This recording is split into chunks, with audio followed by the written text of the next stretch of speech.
السلام علیکم ورحمۃ اللہ لا حول ولا قوة الا باللہ حسبنا اللہ ونعم الوکیل یا حی یا قیوم برحمتک استغیث لا الہ الا انت سبحانک انی کنت من الظالمین ربنا آتنا من لدنک رحمہ وہیئ لنا من امرنا رشدا اللہم صل علی محمد وعلى آل محمد وأصحاب محمد وأزواج محمد وأمة محمد أجمعين إلى يوم الدين آمين.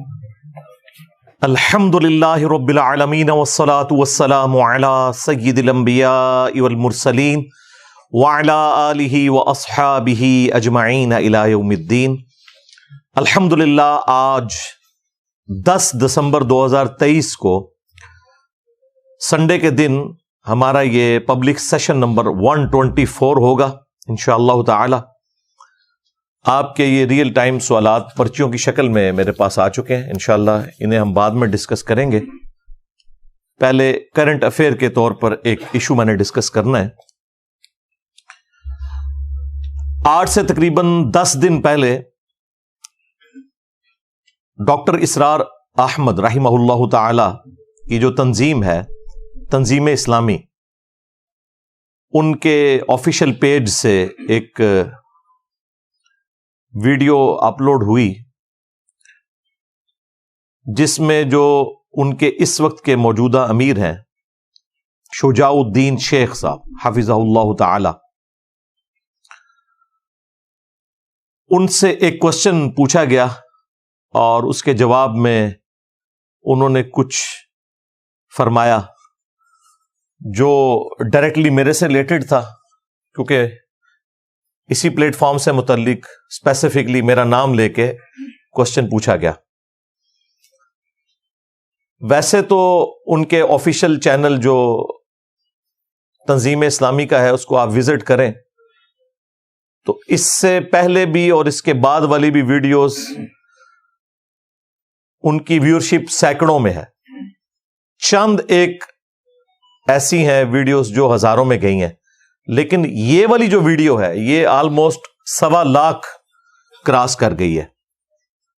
تو چونکہ مجھ سے ریلیٹڈ تھی اس لیے میں اپنا حق سمجھتا ہوں کہ اس پر اپنی طرف سے بھی کوئی کامنٹس کروں جو میرے بارے میں انہوں نے کامنٹس کیے.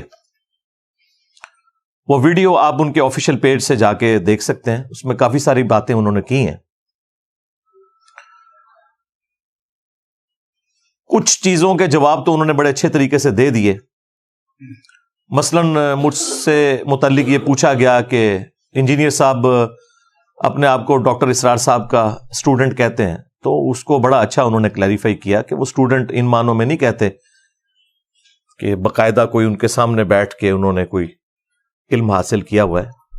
اس اعتبار سے تو ڈاکٹر اسرار صاحب رحمہ اللہ کو علماء بھی جاہلی تصور کرتے ہیں کیونکہ ان کے پاس تو کسی مدرسے کی ڈگری نہیں ہے. تو ظاہر ہے اس قسم کا رسک وہ لوگ تو نہیں لے سکتے کہ اس قسم کی کوئی بات کریں. تو انہوں نے بڑے اچھا جواب دیا کہ دنیا میں 1/3 سے زیادہ مسلمان اردو یا ہندی زبان بولتے اور سمجھتے ہیں. رسم الخط میں فرق ہے، اردو ذرا ڈفرنٹ سٹائل میں لکھی جاتی ہے، ہندی ڈفرنٹ سٹائل میں، لیکن بولنے میں سمجھنے میں ایک جیسی ہے. تو انہوں نے کہا کہ اس اعتبار سے تو ڈاکٹر صاحب کے اسٹوڈنٹس لاکھوں کی تعداد میں ہیں، اس میں کوئی شک نہیں ہے. اور جس سے آپ کوئی ایک بات بھی سیکھ لیں آپ اسے اپنا استاد کہتے ہیں. اور یہ کسی شخص کی انصاف پسندی ہوتی ہے کہ وہ اگر کوئی بات کسی بڑے سے سیکھے تو اسے کوٹ کرے تاکہ کریڈٹ اسی شخص کو ملے جس کی وہ بات ہوتی ہے. اور اس میں صرف ڈاکٹر اسرار صاحب نہیں، میں تو جاوید احمد غامدی صاحب کو بھی اپنا استاد سمجھتا ہوں، مولانا الیاس قادری صاحب کو، مولانا اسحاق صاحب کو رحمہ اللہ تعالی، غلام مسعود سعیدی صاحب کو رحمہ اللہ تعالی، پیر نصیر الدین نصیر صاحب کو رحمہ اللہ تعالی، شیخ زبیر علی زئی رحمہ اللہ تعالیٰ کو بھی اپنا استاد ہی کہتا ہوں. اور یہ عزت دینی چاہیے جن سے آپ نے بھلے تھوڑا علم بھی حاصل کیا ہے، وہ کریڈٹ آپ کو اس شخصیت کو دینا چاہیے. تو اس کو بڑا اچھے طریقے سے انہوں نے ریبٹل کیا. لیکن اسی ویڈیو کے اینڈ پہ جا کے انہوں نے چند ایک جملے میرے بارے میں بولے. حالانکہ اس ویڈیو میں وہ خود کہہ رہے ہیں کہ ہمارے اس پلیٹ فارم کا یہ مزاج نہیں کہ ہم کسی کا نام لے کر اس کے اوپر تنقید کریں.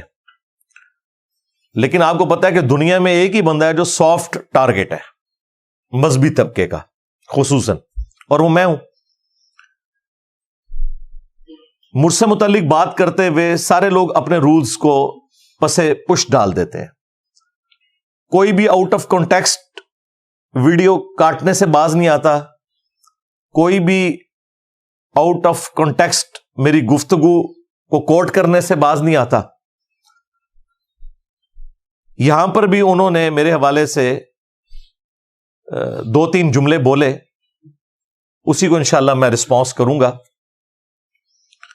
میں نے یہ ویڈیو پہلے ریکارڈ کروانی تھی، لیکن میں نے کہا کہ میں پہلے ان لوگوں سے رابطہ کروں جو لوگ ڈائریکٹلی اس میں انوالو ہیں.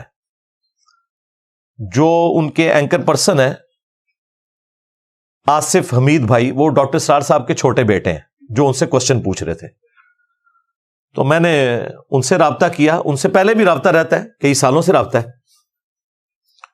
بلکہ ایک دفعہ میں ان کے آفس ان سے ملنے کے لیے گیا، وہاں پہ انہوں نے ڈاکٹر ذاکر نائک حافظہ اللہ تعالی سے میری بات بھی کروائی تھی فون پہ.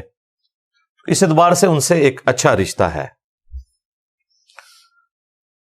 جب انہیں فون کیا تو انہوں نے بتایا کہ میں تو اس وقت مسجد نبوی شریف میں بیٹھا ہوں اور عمرے کی تیاری کر رہا ہوں. تو میں نے کہا کہ اب یہ موقع ایسا نہیں کہ میں ان سے اس قسم کی کوئی بات کروں، خام خواہ ان کی روحانیت پھیکی پڑ جائے گی. تو میں نے کہا مجھے آپ سے ایک ضروری کام تھا، لیکن آپ یہ بتائیں آپ نے واپس کب آنا ہے؟ انہوں نے کہا میں نے 6 دسمبر کو واپس آنا ہے. تو میں نے کہا 10 دسمبر تک تو ابھی کافی ٹائم ہے. اپنے دل میں سوچا تو میں نے کہا آپ جب 6 کو آئیں گے نا پھر آپ سے انشاءاللہ میں بات کروں گا، فی الوقت آپ اپنی عبادت کے اوپر توجہ دیں. پھر جب وہ واپس آئے ان سے رابطہ کیا اور آلموسٹ میری ان سے 47 منٹس، پونا گھنٹہ گفتگو ہوئی فون کے اوپر. اب وہ ساری باتیں تو میں نے ادھر نہیں کرنی، ان میں سے بلکہ کوئی بھی بات کرنے کی ضرورت نہیں ہے. لیکن میں نے ایک آفیشیل طریقہ اپنایا کہ میں انہیں اعتماد میں لوں کہ میں اس کے اوپر نیکسٹ سنڈے کو اپنی ورڈکٹ دینے والا ہوں، جو جو باتیں وہاں پہ ہوئی اس حوالے سے. تو انہوں نے بھی اپنی باتیں سامنے رکھی. اس حوالے سے انشاءاللہ تعالی میں 5 علمی پوائنٹس ڈسکس کروں گا. اسپیسیفکلی جو انہوں نے اس ویڈیو کے اینڈ میں جا کے میرے بارے میں ایک سٹیٹمنٹ دی اسپیسیفکلی کہ اگر آپ ڈاکٹر اسرار صاحب سے محبت کا دم بھرتے ہیں تو ان کے اس مشن میں ان کا ساتھ دیں، خدمت قرآن کے حوالے سے اور اقامت دین کے حوالے سے. اور پلس انہوں نے ساتھ یہ بولا کہ ڈاکٹر اسرار صاحب کا یہ سٹائل نہیں ہے کہ وہ مسلکی اختلافات کو ابھاریں اور فقہی معاملات کے اوپر بحثیں چھیڑیں. یہاں تک بھی بات ہوتی تو میں ہضم کر لیتا. اس کے بعد انہوں نے ایک بڑا سخت جملہ بولا کہ بازاری انداز کے اندر دوسروں کے بزرگوں سے متعلق گفتگو کرنا. البتہ سننے والوں کو دیکھ لینا چاہیے کہ ڈاکٹر اسرار صاحب کی پوری زندگی کس کام میں لگی. کیا معاذ اللہ وہ اسلاف پر بحثیں کرنے میں لگی؟ کیا وہ مسلکی اختلاف پر بحثوں کو چھیڑنے میں لگی؟ کیا وہ افراد اور شخصیات کے اوپر بازاری قسم کے انداز سے کلام کرنا؟ استغفر اللہ، قطعاً نہیں. کیا وہ افراد اور شخصیات کے اوپر بازاری قسم کے انداز سے کلام کرنا؟ استغفر اللہ، قطعاً نہیں. یہ جملہ ایسا ہے جس نے مجھے مجبور کیا کہ میں تنظیم اسلامی، ان کے امیر صاحب اور ان سے محبت کرنے والوں کو تصویر کا دوسرا رخ دکھاؤں کہ تنظیم اسلامی نے جس فرقہ دیوبندیہ کی کوک سے جنم لیا ہے اس فرقہ دیوبندیہ کی اپنی اخلاقیات کیا ہیں، ان کے بزرگوں کی اخلاقیات کیا ہیں. ان لوگوں کے بارے میں تو آپ ایک جملہ بولنے کے لیے تیار نہ ہو اور اللہ کے فضل سے مجھے سمجھانے کے لیے پوری دنیا میدان عمل میں اتری ہے. بڑی اچھی بات ہے. آپ لوگ مجھے سمجھاتے ہیں تو پھر میں آپ کو کہتا ہوں کہ رکو ذرا، صبر کرو، ہمارا مقدمہ بھی سن لو. تو یہ اگر آپ لوگ مجھے فل ٹاس نہ دیں تو مجھے تو کبھی موقع نہ ملے. لیکن میں کوشش کروں گا کہ احترام کے دائرے کے اندر، چونکہ اب اس وقت ہمارے مخاطبین وہ لوگ ہیں جو واقعی اپنے بھول پن کے اندر ہماری اصلاح کا ایک بیڑا اٹھائے ہوئے ہیں، تو پھر پازیٹیو انداز میں انہیں بتائیں گے کہ بھائی آپ کو نہیں پتا کہ معاملات کتنے گمبھیر ہیں. ایون ڈاکٹر اسرار صاحب رحمہ اللہ تعالی خود اپنے بارے میں کہتے تھے کہ میں اختلافی موضوعات کے اندر امی ہوں، میں حدیث کے نالج کے اعتبار سے امی ہوں، میں نے اپنی ساری زندگی قرآن کے اوپر لگائی ہے. تو ظاہر ہے جس تنظیم کے بانی کا اپنے بارے میں یہ دعویٰ ہے کہ میں اس طرح کی فیلڈز میں امی ہوں، تو اس تنظیم کے جو اراکین ہیں ان کا اپنا لیول کیا ہوگا وہ آپ خود سمجھ سکتے ہیں.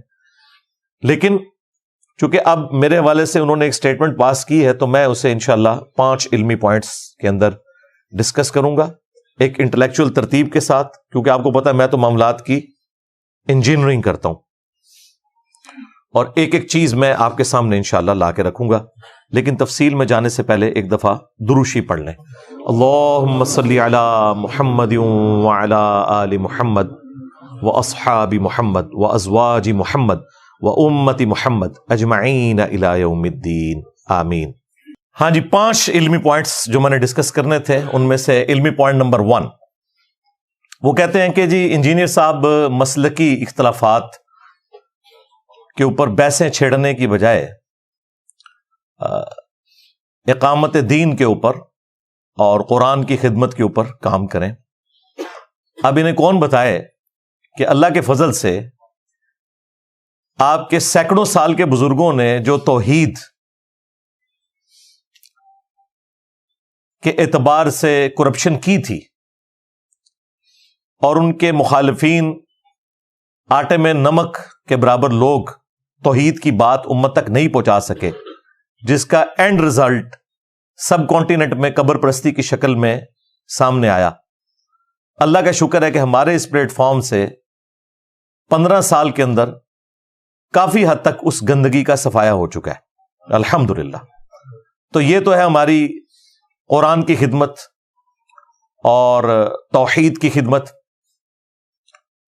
قرآن کی تفسیر میں نے 344 لیکچرز میں ریکارڈ کروائی ہے 9 سالوں کے اندر. آپ پرانے بزرگوں کی تفسیر بھی اٹھا کے پڑھ لیں، نئے بزرگوں کی تفسیر بھی اٹھا کے پڑھ لیں، اور اس کے بعد ہمارے وہ 344 لیکچر سنیں تو آپ کو اندازہ ہوگا کہ کئی ایک چیزیں جو ان بزرگوں نے بھی ڈسکس نہیں کی تھیں، جو آج کے دور کے مسائل تھے عقائد کے اعتبار سے، میں نے الحمدللہ تفصیل کے ساتھ انہیں بیان کیا ہے. اور دوبارہ سے قرآن کلاسز کی ریکارڈنگ بھی 168 تک پہنچ چکی ہے. اختلافی موضوعات کے اعتبار سے 200 سے زیادہ لیکچرز ہیں، اور ایک کنویں کا مینڈک بن کے نہیں بلکہ میں نے سنی شیعہ کنفلکٹ سے بھی بلند ہو کے جو حق بات تھی اہل سنت کی اسے ایکسیپٹ کیا ہے، جو اہل تشیع کی تھی اسے ایکسیپٹ کیا. پھر اہل سنت کے اندر جتنے فرقے تھے، حنفی، شافعی، مالکی، حنبلی، اور آج کے دور میں بریلوی، دیوبندی، اہل حدیث، ان کے اندر جو جو خامیاں تھی وہ ہائی لائٹ کی ہیں اور جو جو خوبیاں تھی وہ بھی بتائی ہیں. یہ سب کچھ کر کے بھی تکفیر کسی کی نہیں کی. سب کو مسلمان سمجھتا ہوں، سب کے پیچھے نمازیں پڑھتا ہوں، الگ سے کوئی مسجد نہیں بنائی، کوئی چندہ بک نہیں بنائی، انہی کو چندے دیتے ہیں، انہی کے پیچھے نمازیں پڑھتے ہیں اللہ کے فضل سے. یہ ہے خدمت. اقامت دین کی بات کرتے ہیں تو اقامت دین کا مطلب اگر ایک چھوٹے سے فرقہ دیوبندیہ کے اندر کام کرنا ہے تو یہ آپ کی بھول ہے.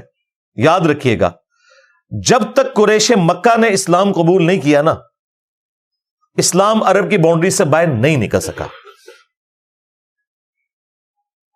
بالکل اس طریقے پہ جب تک بریلوی فرقہ آپ کی بات نہیں سنتا یا آپ ان کے اصول اور مبادی کے اوپر انہیں بات سمجھانے میں کامیاب نہیں ہوتے، دیوبندی اور اہل حدیث پوری دنیا کے اندر جتنا مرضی ادم مچا لیں، جتنی مرضی اقامت دین کی کوششیں کر لیں، آپ کی کوششیں زیرو سے ملٹیپلائی ہوں گی، جو پریکٹیکلی ہمیں نظر بھی آ رہی ہیں،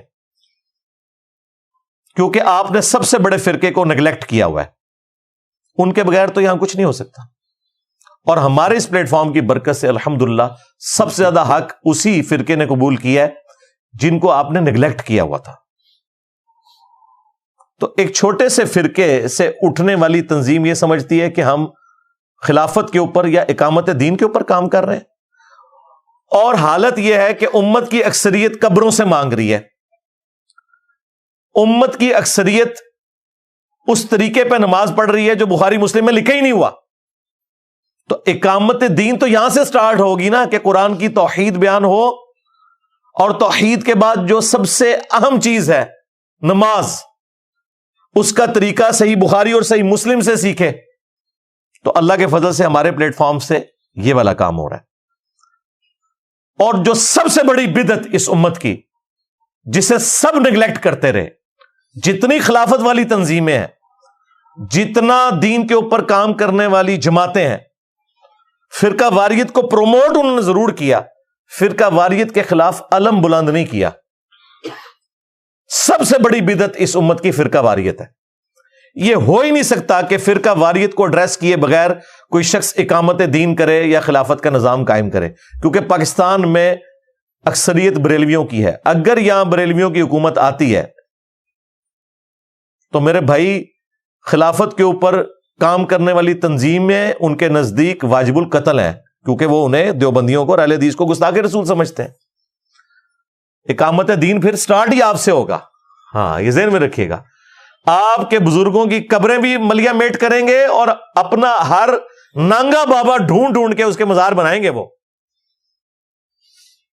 تو گراس روٹ لیول سے آپ نے چینج لے کے آنی ہے. لوگوں کو اس توحید سے آشنا کرنا ہے جو اللہ کے محبوب صلی اللہ علیہ وآلہ وسلم کی تعلیمات میں قرآن و سنت کے ذریعے ہم تک پہنچی ہیں. اگر آپ یہ نہیں کر سک رہے اور آپ درس قرآن کرنے کو اور اس میں بھی جو فرقوں کے اختلافات ہیں انہیں ایڈریس کیے بغیر درس قرآن کرنے کو امت کی خدمت سمجھتے ہیں، تو ایک خاص چھوٹے سے طبقے کے لیے تو امت کی خدمت ہو سکتی ہے یہ کہ جو آلریڈی ان باتوں سے ایگری کرتے ہیں. پوری امت کی خدمت اس میں کوئی نہیں ہوگی.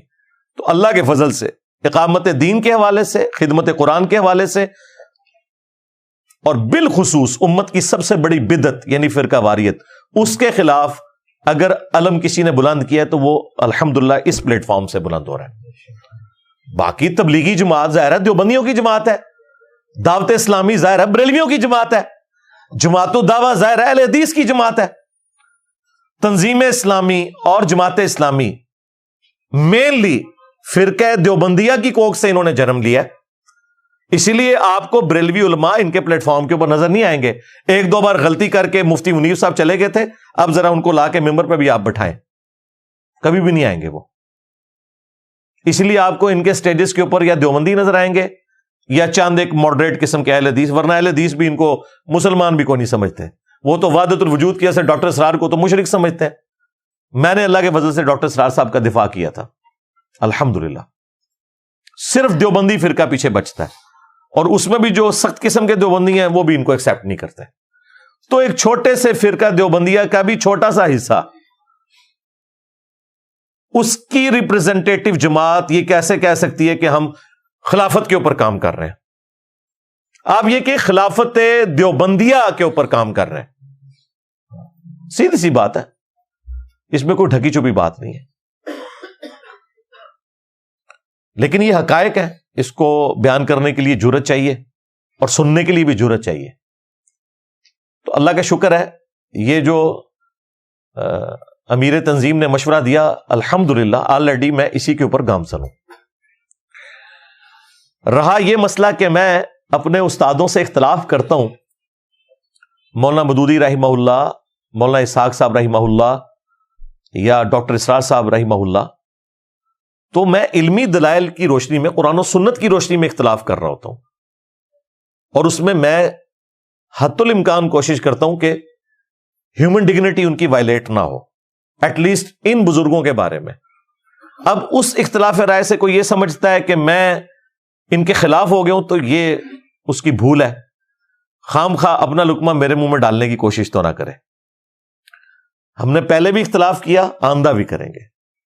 اختلاف ایک شخص سے نہیں ہو سکتا جس کی قبر مدینے میں ہے صلی اللہ علیہ وآلہ وسلم. باقی ہر شخص سے آپ اختلاف کر سکتے ہیں احترام کے دائرے کے اندر. قرآن و سنت کی دلائل کی روشنی میں آپ اپنی بات رکھ سکتے ہیں. جس کی بات میں وزن ہوگا انشاءاللہ اس کی بات ایکسپٹ ہو جائے گی. اس میں کوئی جھگڑے والی بات ہی نہیں ہے. علمی پوائنٹ نمبر 2،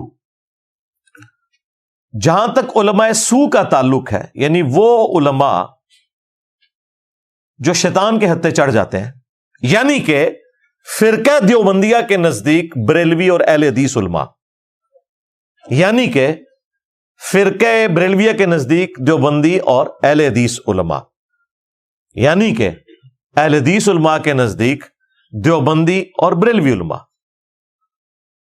اور شیعہ کے نزدیک یہ اور شیعہ ان کے نزدیک.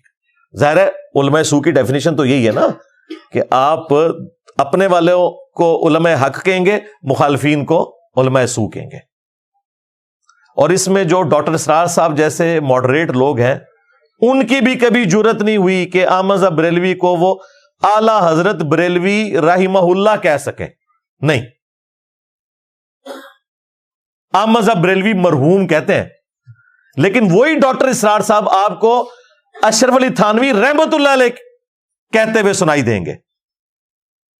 ہزاروں ویڈیوز نکال لیں، کسی ایک جگہ مجھے کوئی دکھائے کہ انہوں نے کہا ہو اعلی حضرت فاضل بریلوی رحمت اللہ علیہ. نہیں. تو یہ حسن اتفاق تو نہیں ہے کہ اشرف علی تھانوی تو رحمت اللہ علیہ ہے اور اعلی حضرت بریلوی جو ہیں وہ احمد بریلوی صاحب ہیں یا زیادہ مرحوم ہے. تو گل وچ کوئی اور ہے. وہ گل یہ ہے کہ تنظیم اسلامی یا جماعت اسلامی اس نے دیوبندی فرقے کی کوکھ سے جنم لیا ہے. یہ کبھی بھی بریلویوں کو کوٹ نہیں کر سکتے، نہ بریلوی انہیں ہضم کریں گے.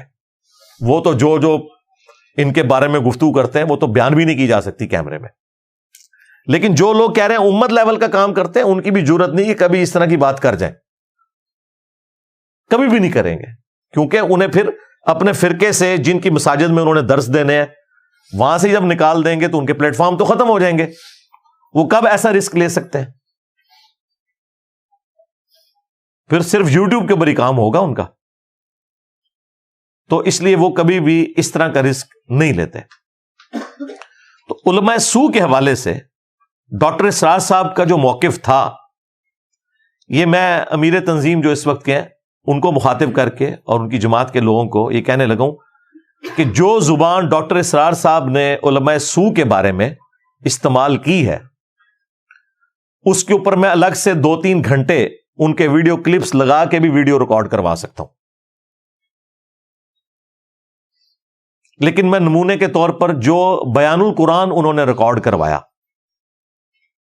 108 گھنٹے کے اندر قرآن کی تفسیر 1998 میں کراچی کے اندر انہوں نے ریکارڈنگ کروائی تھی رمضان شریف کے اندر.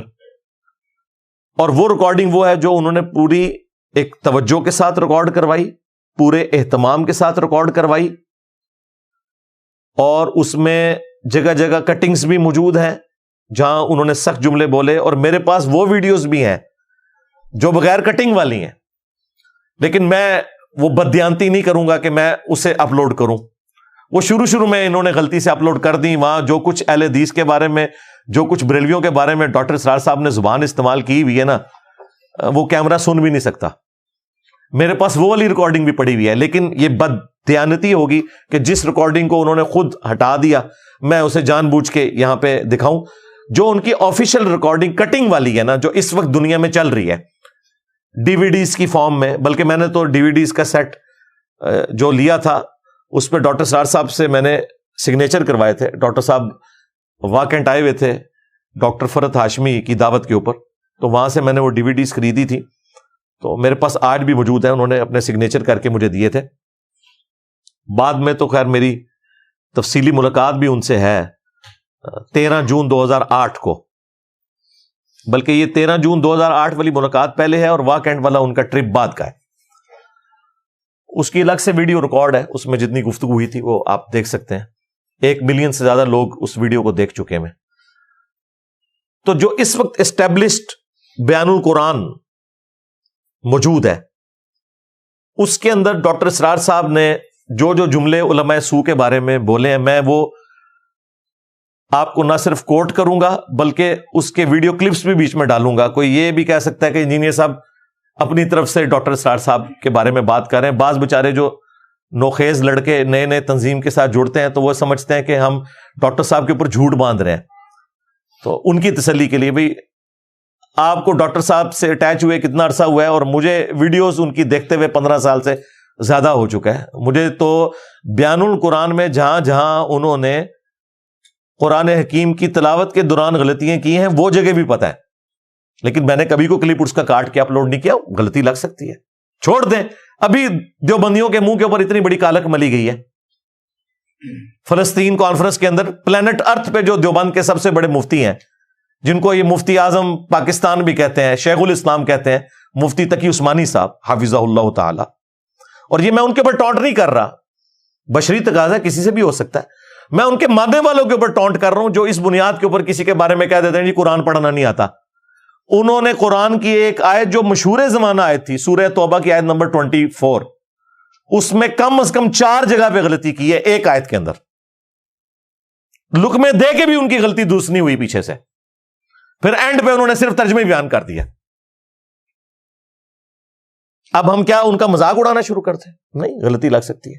ابھی تو میں غلطی بتا رہا ہوں جو آیات کے اندر ہے. جو تجوید کی غلطیاں ہیں وہ تو ظاہر ہے یہ لوگ قاری نہیں ہیں, نہ مفتی تقی عثمانی صاحب قاری ہیں, نہ مفتی منیب صاحب قاری ہیں. میں اس طرح کی غلطیاں بھی نکال سکتا ہوں کیونکہ میں نے تو میٹرک لیول سے قرات سیکھی ہوئی ہے الحمدللہ. باقی کہیں پڑھنے میں کوئی کسی سے مس ہینڈلنگ ہو جانا, یہ نہیں ہوتا کہ اسے قرآن نہیں پڑھنا آتا.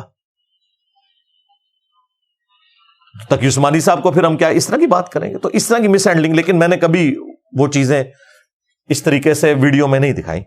تو ڈاکٹر اسرار صاحب نے جو 5 جملے علماء سو کے بارے میں بولے ہیں نا, میں وہ ایک ایک جملہ آپ کو سناتا ہوں اور ویڈیو کلپس بھی لگاؤں گا. پھر آپ نے فیصلہ کرنا ہے کہ جو لوگ ہمیں مشورہ دیتے ہیں کہ انجینئر صاحب جو ہے بازاری لینگویج استعمال کرتے ہیں, تو کیا یہی توپوں کا رخ آپ اپنے امیر کی طرف بھی کریں گے جو بانی تنظیم ہے؟ میں تو نہیں کروں گا. میں تو کہتا ہوں بالکل ٹھیک بول رہے ہیں. ڈاکٹر اسرار صاحب جس طریقے سے گفتگو کرتے تھے, ممبر کا تقاضا ہی یہی ہے. صحیح مسلم میں 2005 نمبر حدیث ہے, اور یہ حدیث وہ ہے جو جابر بن عبداللہ سے امام محمد باقر علیہ السلام نے روایت کی ہے, اور ان سے ان کے بیٹے امام جعفر صادق علیہ السلام نے روایت کی ہے. اہل البیت کے ائمہ نے یہ حدیث روایت کی ہے کہ نبی صلی اللہ علیہ وآلہ وسلم جب بھی ممبر پر جلوہ افروز ہوتے, آپ کی آواز بلند ہو جاتی, غصے میں اضافہ ہو جاتا, آنکھیں سرخ ہو جاتی, جیسا کہ کوئی جرنیل اپنی فوج کو تیار کر رہا ہو. یہ نبی علیہ السلام کا نارمل خطبہ ممبر کا یہ ہوتا تھا, کیونکہ ممبر کی ریکوائرمنٹ ڈفرنٹ ہے.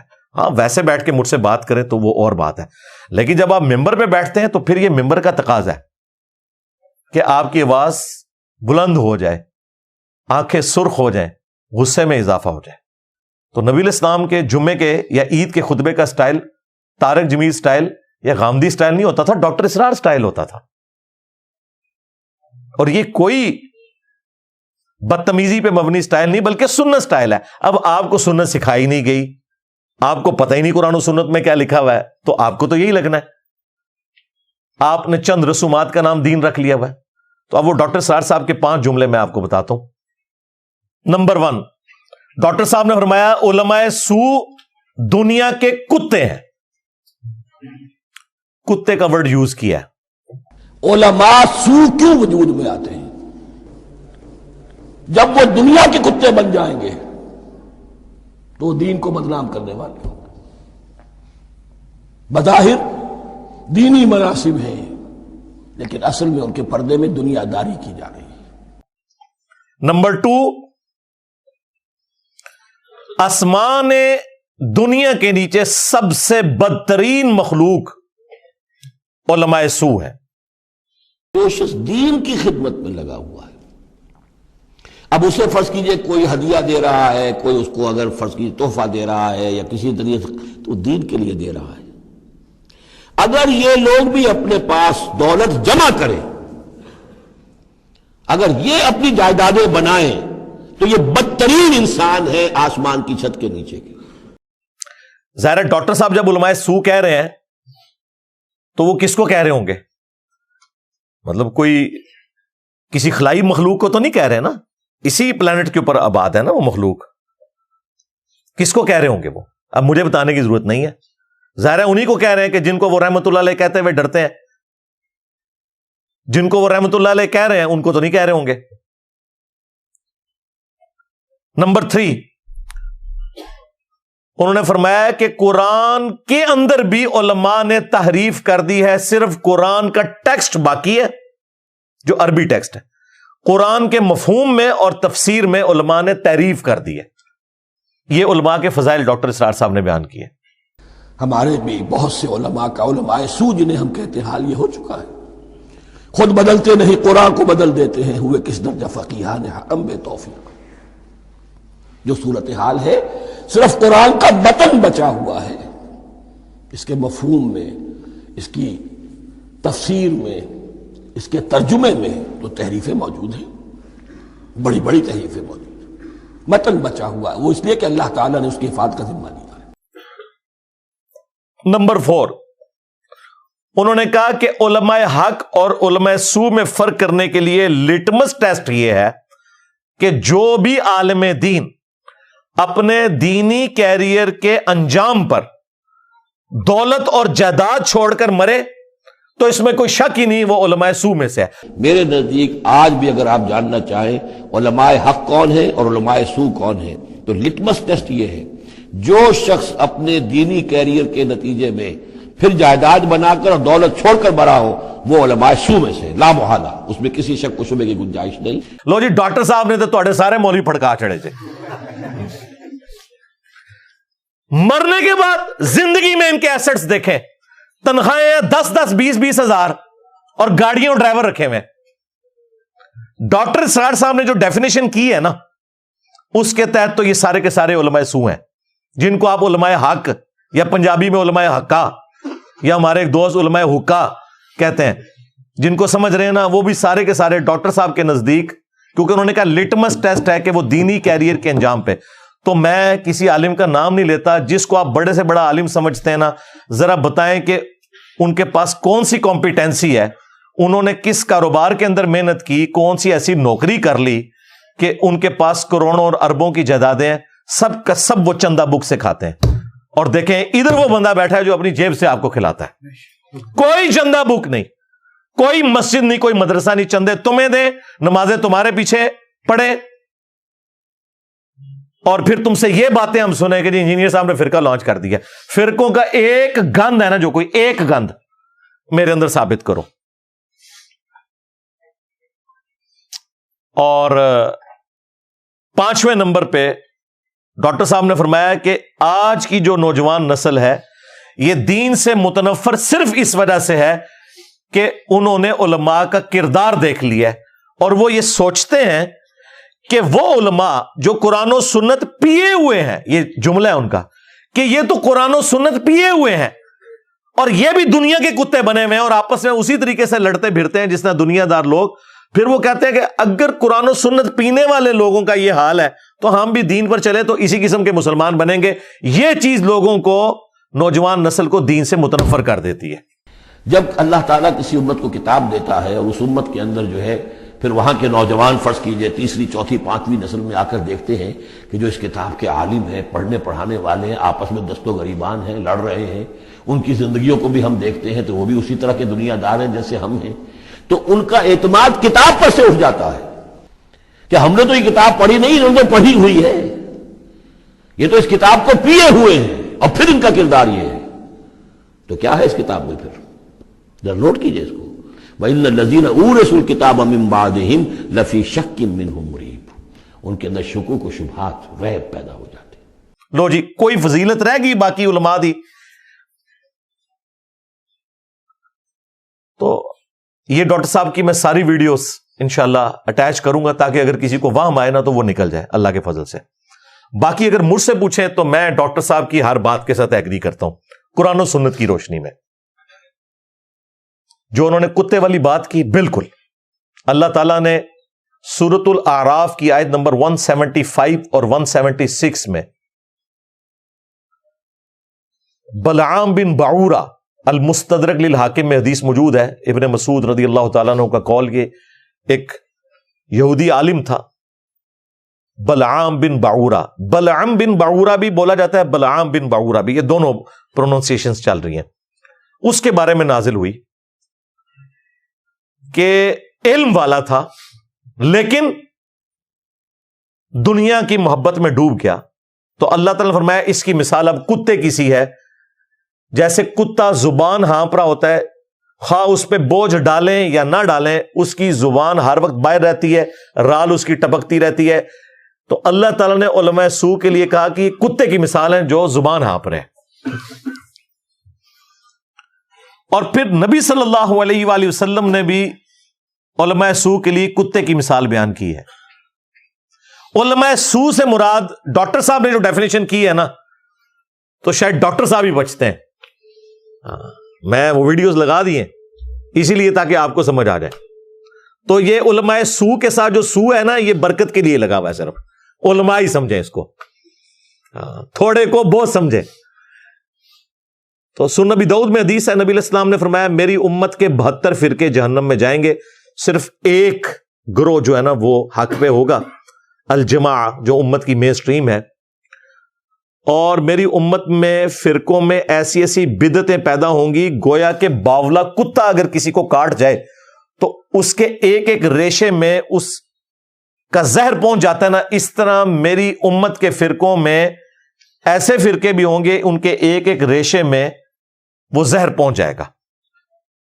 تو وہ کون سا باولا کتا ہے جو کسی فرقے والوں کو کاٹ جائے تو وہ زہر اس کے اندر انڈیل دیتا ہے؟ ظاہر ہے یہ کوئی کرکٹ کا پلیئر تو نہیں کر سکتا, کوئی ہاکی کا پلیئر نہیں کر سکتا.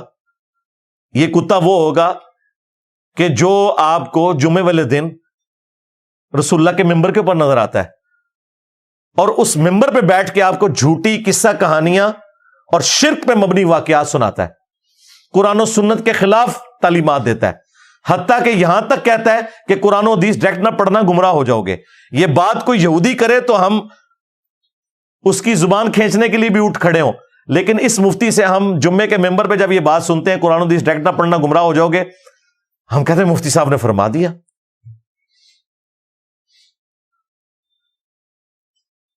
تو قرآن میں اور حدیث کے اندر کتے کی مثال ان کے لیے بیان ہوئی. پھر قرآن میں اللہ تعالیٰ نے علماء یہود کو گدھے کی مثال بیان کیا. کیوں؟ گدھے کے اوپر آپ کتابیں لاد دیں وہ اس سے استفادہ نہیں کر سکتا. ان کے شوکیسوں میں بھی قرآن بخاری مسلم پڑھے ہوئے ہیں, گویا کہ لدی ہوئی ہیں کتابیں, یہ ان کو کھول کے ان سے استفادہ نہیں کرتے, الٹا آپ کو کہتے ہیں قرآن ڈائریکٹ نہ پڑھنا گمراہ ہو جاؤ گے. تو اللہ تعالیٰ نے فرمایا کہ یہ گدھے کی مثال ہے. علماء یہود ان کی کتابوں میں پروفیسیز موجود تھیں کہ پیغمبر آخر الزمان صلی اللہ علیہ وآلہ وسلم نے آنا ہے, اس کے باوجود انہوں نے حق قبول نہیں کیا. اور بخاری اور مسلم دونوں میں حدیث ہے, نبی علیہ السلام نے فرمایا کہ میں نے اپنی امت کے ان وائزین کو, علماء کو, جہنم میں اپنی انتڑیوں کے گرد کولو کے گدھے کی طرح چکر کاٹتے ہوئے دیکھا ہے. جس طریقے سے کولو کا بیل ہوتا ہے نا, اونٹ ہوتا ہے, تو گدھے سے بھی یوں چکر کٹوایا جاتا تھا گندم کو سٹوں سے الگ کرنے کے لیے. تو وہ اپنی انتڑیوں کے گرد چکر کاٹ رہے ہیں اور جہنمی ان کے گرد جمع ہوتے ہیں. بخاری مسلم کے الفاظ ہیں, پوچھتے ہیں کہ یار تو ہمیں دنیا میں نیکی کا حکم دیتا تھا, حضرت صاحب تسی بھی. تو وہ کہے گا کہ افسوس, میں تمہیں نیکی کا حکم دیتا تھا, برائی سے روکتا تھا, لیکن خود وہی کام کرتا تھا جو تم لوگ کر رہے ہو, کیونکہ وہ بھی جنت میں پہنچے ہوئے نا. کئی استاد جنت میں بھی پہنچ چکے ہوں اس کی باتیں سن کے. اس لیے کہتے ہیں جی مولوی جو کہتا ہے نا اس کے مطابق چلنا چاہیے اگر وہ قرآن و سنت کے مطابق کہہ رہا ہے, اور جو کرتا ہے اس کے مطابق بالکل نہیں چلنا چاہیے, کیونکہ وہی مرضی ہوتی ہے لمحہ پا لینا, پھر اپنی باری آ جائے تو. وہ پنجابی میں جو محاورہ بولا جاتا ہے. بہرحال اب مجھے بتائیں, وہ علماء جو ممبروں پہ آپ کو کہہ رہے ہیں کہ قرآن و حدیث ڈائریکٹ نہ پڑھنا گمراہ ہو جاؤ گے, کیا یہ اسلام کے غدار نہیں ہے؟ ان فرقہ باز اور اسلام کے دشمن علماء کو ننگا کرنا کیا یہ اس وقت کی سب سے بڑی ضرورت نہیں ہے؟ یہ کام کسی نے نہیں کرنا, یہ وہ کام ہے جو اس پلیٹ فارم کی لیگیسی ہے. جس کام کو کوئی بڑے سے بڑا عالم بھی ہاتھ نہیں ڈال سکا، کیونکہ اس کے ساتھ جان کا خطرہ جڑا ہوا ہے، اس کے ساتھ فیم کا خطرہ جڑا ہوا ہے۔ دیکھیں پرانے جتنے بزرگ بابے علماء آتے تھے نا، کسی فرقے کی کوکھ سے جنم لیتے تھے اور عروج پہ پہنچتے تھے۔ خواہ وہ طارق جمیل صاحب ہوں، فرقہ دیوبندیہ سے نکلے ہیں، تبلیغی جماعت کا پلیٹ فارم تھا۔ الیاس قادری صاحب ہوں، فرقہ بریلویہ سے نکلے۔ آج تک ایسا نہیں ہوا تھا کہ ایک بندہ اکیلا اٹھے سارے فرقوں کو للکارے اور علم کی بنیاد کے اوپر انہیں الٹ کے رکھتے۔ یہ اللہ تعالیٰ کی غیبی مدد ہے، الحمدللہ۔ یہ اس وقت کی ضرورت ہے، فرقہ واریت کے خلاف جہاد کرنا۔ اور جو بندہ جہاد کر رہا ہے، آپ خود کر نہ سکیں، اس کے بارے میں کہ یہ بازاری زبان استعمال کرتا ہے اور یہ کرتا ہے وہ کرتا ہے، تو وہ میں نے آپ کو ڈاکٹر اسرار صاحب کی بھی زبان بتا دی۔ ابھی تو میں آپ کے بزرگوں کی، فرقہ دیوبندیہ کی کوکھ سے جنم لیا ہے جس تنظیم نے، ان کے بزرگوں کی زبان بھی ابھی آپ کو بتاتا ہوں۔ ہو سکتا ہے کسی کو وہم آئے کہ یہ بعد والے لوگ ذرا خراب ہو گئے، پرانے ٹھیک سے، پرانے تے اللہ معافی دے، توبہ توبہ توبہ کرو۔ وہ تے اس تو زیادہ پیڑے سن، یہ تے میڈیا دی وجہ نال تھوڑے ہلکے ہو گئے نے، وہ بہت پاری سن۔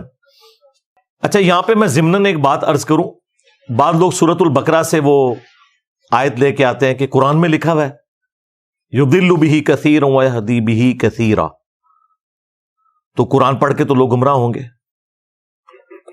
بھئی جس کا یہ عقیدہ ہے نا کہ قرآن لوگوں کو گمراہ کرتا ہے، وہ شخص پکا کافر ہے، اس کے کفر میں شک کرنے والا بھی کافر ہے۔ کیا قرآن لوگوں کو گمراہ کرنے والی کتاب ہے؟ نعوذ باللہ، یہ تو ھدی للناس وبینات من الہدی والفرقان، پوری انسانیت کے لیے ہدایت ہے، اور اس میں ہدایت کے روشن دلائل ہیں، اور حق اور باطل میں تمیز کرنے والی ہے، الفرقان۔ ایون صحیح بخاری میں رسول اللہ کے لیے آیا صلی اللہ علیہ وآلہ وسلم، محمد فرق بین الناس، محمد لوگوں میں حق اور باطل میں فرق ہے۔ وہ تو اللہ تعالیٰ نے ایک ٹونٹ کے طور پر بات کی ہے کہ جو لوگ کہتے تھے کہ یہ کتاب اللہ کی طرف سے ہے، لوگ ہمیں مشورے دیتے ہیں، انجینئر صاحب اتنے پڑھے لکھے ہیں، آپ پنجابی کے لفظ کیوں بولتے ہیں؟ اللہ تعالیٰ کو بھی لوگ اسی قسم کے مشورے اس زمانے میں کہتے تھے کہ اللہ اتنی بڑی ہستی، پھر قرآن میں یہ مثال کیوں آئی مکھی کی؟ سورہ حج میں اللہ تعالیٰ نے مکھی کی مثال دی، سورۃ العنکبوت میں مکڑی کی مثال دی۔ وہ کہتے ہیں اللہ اتنی بڑی ہستی ہے تو چھوٹی چھوٹی مثالیں کیوں دیتا ہے؟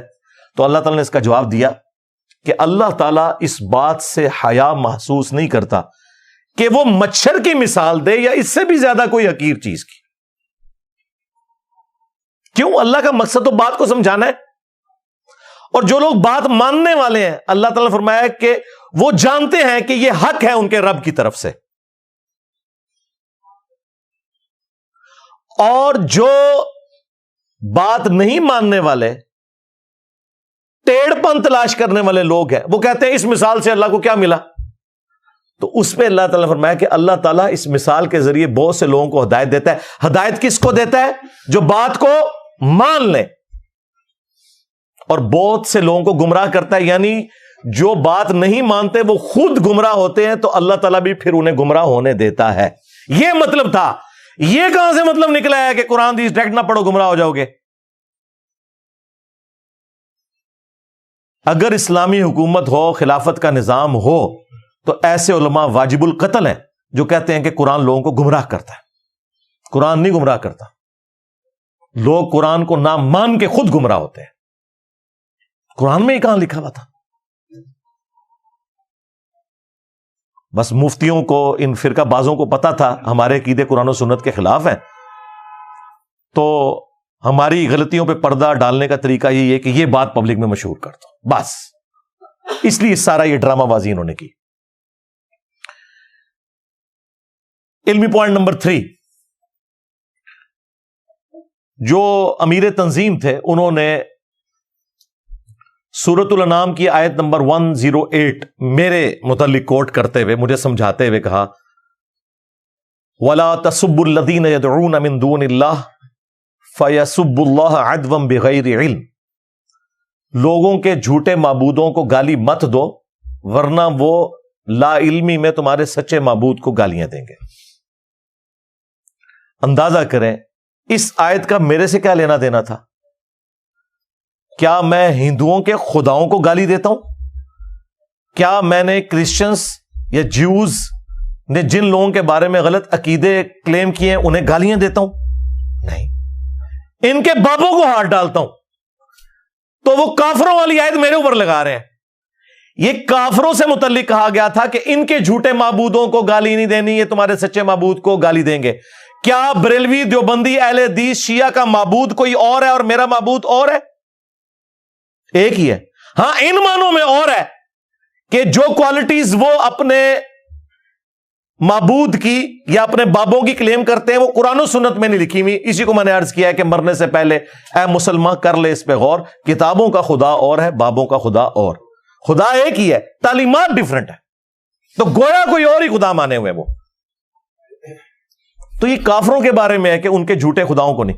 تو یہ فرقہ باز علماء اور ان کے بزرگ آج کافر ہونے کی اناؤنسمنٹ کر دیں، ہم ان کو آڑے ہاتھوں لینا چھوڑ دیں گے.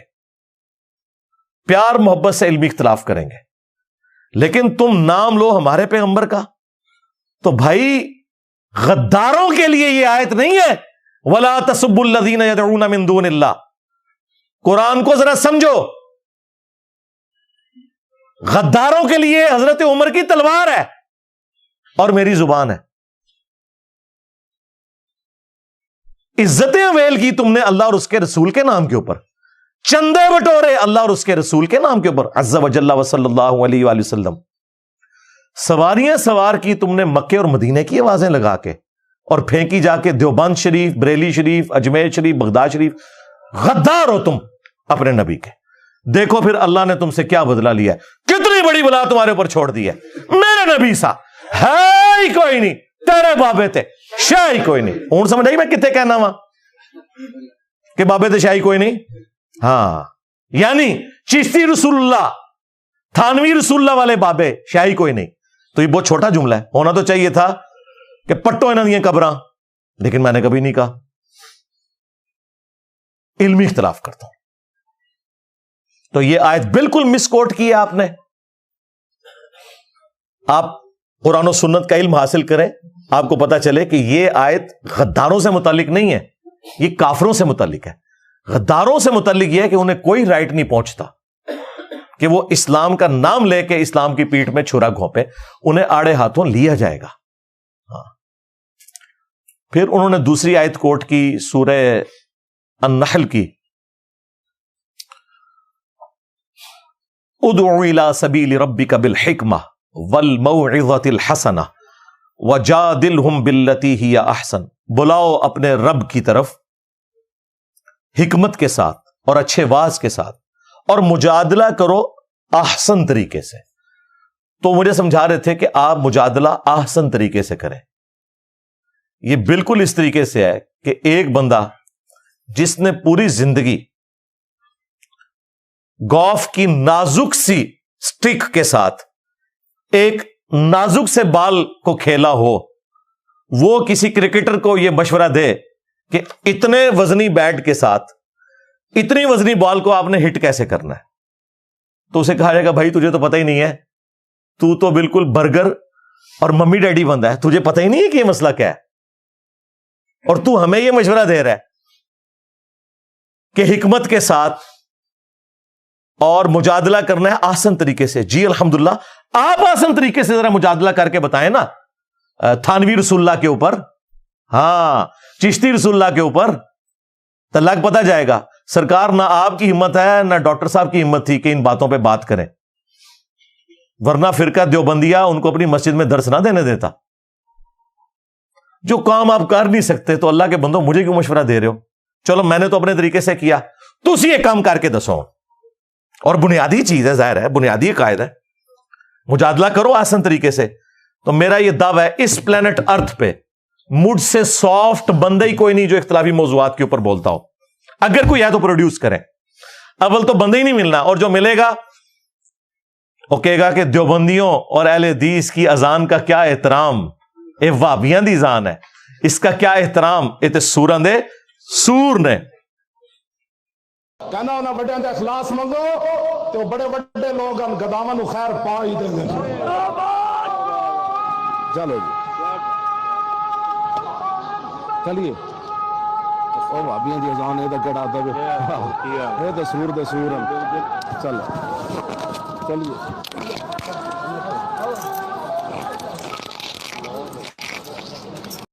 تو مجھ سے زیادہ سافٹ بندے ہی کوئی نہیں جو اختلافی موضوعات کے اوپر بولتا ہو. آپ لوگوں کی تو جرت ہی نہیں بولنے کی. چلیں آپ آسان طریقے سے ذرا تھانوی رسول اللہ اور چشتی رسول اللہ کے اوپر بول کے بتائیں. جناب لائف ونریبل ہو جائے گی, گھر سے نہیں نکل سکیں گے. مشورے دیندے نے منو آپ کرو نا سرکار, منو چھڑ دو, میں تو غلط طریقے نال کر رہا, تسی صحیح طریقے نال کرو. بس بس ہوا نکل گئی. ہاں پھر وہی ہوگا, گلنا سنو. تو اللہ کا شکر ہے میں سافٹ طریقے سے چل رہا ہوں. اور آپ جن بزرگوں کے ماننے والے ہیں, جن بزرگوں کے فرقوں کی کوکھ سے آپ کی تنظیم نے جنم لیا, ان کی زبان بھی میں آپ کو برکت کے لیے پیش کر دیتا ہوں. اس تو بعد میر صاحب نو بڑیاں گالاں پیڑیاں جے, یار کیوں چھیڑیا جے انجینئر صاحب نو, چھیڑیا تو اسی مگر ساڈے پی گیا جی. اس لیے کہ بھائی آپ کے میر صاحب اس وقت آپ کے فرنٹ مین بنے ہوئے, اور ان کی تنظیم بھی بیچاری بھولپن میں, اور وہ میر صاحب بھی میں کہتا ہوں بھولپن میں یہ سمجھ رہے تھے. تو میرا کام ہے نا ان کی اصلاح کرنا. تو میں انہیں بتاتا ہوں کہ ان کے بزرگوں کی کیا لینگویج تھی, کس طرح وہ آسان طریقے سے مجادلہ کرتے تھے. آپ مجھے ایمانداری سے بتائیں, میں اگر ان کے مجادلے کی باتیں ان کی کتابوں سے بتا دوں, اس کے بعد بھی یہ لوگ ان کے خلاف ویڈیو نہ ریکارڈ کروائیں اور اپنی توپوں کا رخ اس طرف نہ کریں, تو اس کا مطلب ہے یہ مجھے بتانے میں مخلص نہیں ہے, کسی کے فرنٹ مین بنے ہوئے. بالکل ہے کہ نہیں ایسا؟ لو جی ٹائم قیامت آ گئی بول کے جاتے, کوئی بھی نہیں بولے گا. ان بڑوں کے کہنے کے اوپر میرے بارے میں سارے بولنے کے لیے تیار ہو جاتے ہیں. جب میں ان بڑوں کے علمی کپڑے اتارتا ہوں تو ان کے بارے میں بات کرنے کے لیے لوگ تیار نہیں ہوتے.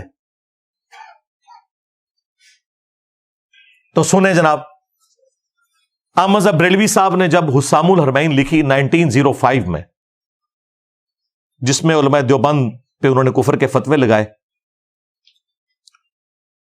تو چلیں ان سے تو جو بھی بقول ان کے مس ہینڈلنگ ہوئی, اس کے جواب میں جو کتاب انہوں نے لکھی علماء دیوبند نے, اس کتاب کا نام رکھا المہند علی المفند. ہند کی تلوار ایک سٹھیائے ہوئے بابے کے اوپر. اور سٹھیائے ہوا بابا کسے کہا؟ بزرگان دین کو. جی تمہارے بزرگان دین کے جتنے ماننے والے ہیں نا, ان سے ڈبل احمد بریلوی صاحب کے ماننے والے ہیں. تو یہ جادلہم باللتی ہی احسن فرقہ دیوبندیہ کے بزرگوں نے کیوں نہیں کیا احمد بریلوی کے لیے المفند لکھا؟ پاگل بابا. اور المہند علی المفند, ہند کی تلوار ایک سٹھیائے ہوئے بابے کے اوپر. اور اس میں انہوں نے کہا کہ احمد بریلوی اور ان کی جماعت ایک شیطانی لشکر ہے جو ہم پہ حملہ آور ہو گیا. جس طرح کے انبیاء پر شیاطین حملہ آور ہوتے تھے, یہ علماء دیوبند رضی اللہ عنہم پر حملہ آور ہوئے. 14ویں صدی دے مولویوں رضی اللہ عنہم. جی لو سامو,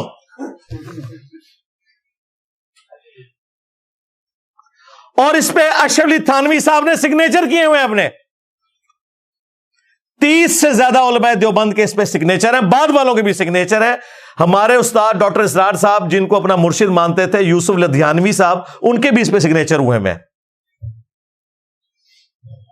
پھر تقی عثمانی صاحب کہتے ہیں اللہ نے ہمارے بزرگوں کو ایسا بنایا تھا, وہ تو بڑے احترام سے کرتے تھے. ہمارے حضرت حکیم الامت مولانا تھانوی رحمۃ اللہ علیہ کے سامنے ایک شخص نے کہا کہ جی احمد رضا بریلوی نے تو یہ بات لکھی ہے, اس طرح کہہ دیا. آپ جانتے ہیں کہ مولانا احمد رضا خان بریلوی جو ہیں, انہوں نے ہمارے اکابر کے خلاف کفر کے فتوے دیے, تو حضرت نے ڈانٹا ہوں کہ تم ایسے نام کیوں لے رہے ہو بغیر کسی تعظیمی لقب. مولوی کہتے, مولانا کہتے, مولانا احمد رضا خان بریلوی کہتے, تم نے صرف احمد رضا خان بریلوی کیوں کہا؟ یعنی گویا اس کو بھی ان کی توہین سمجھا اور ٹوکا کہ ٹھیک ہے تمہارے خلاف دوسرے مسلک کے آدمی ہیں, ہمارے اوپر فتوے بھی لگائے, لیکن ہم اپنی زبان کو گندا نہیں کریں گے, ہم اپنی زبان سے ان کی توہین نہیں کریں گے. تو اللہ تبارک و تعالیٰ نے ہمارے اکابر کو ایسا بنایا کہ اپنی زبان کو ہمیشہ دائرے میں رکھتے. تو میں دے سرکار نہ اللہ نے آپ کے بزرگوں کو ایسا بنایا تھا. نہ وکالتا کرو اپنے بزرگاں دیا. شیطانی لشکر. اچھا یہ تو انہوں نے بریلویوں کے بارے میں کہا نا. اہل حدیث ویسے ہی بیچارے گیڑے چاہ گئے, کیونکہ اس وقت صوفی علماء بیٹھے ہوئے تھے. 1925 سے پہلے کی بات ہے, یہ 1906 کی بات ہے. تو احمد بریلوی نے الزام لگایا کہ یہ دیوبندی جو ہے نا یہ وہابی ہیں.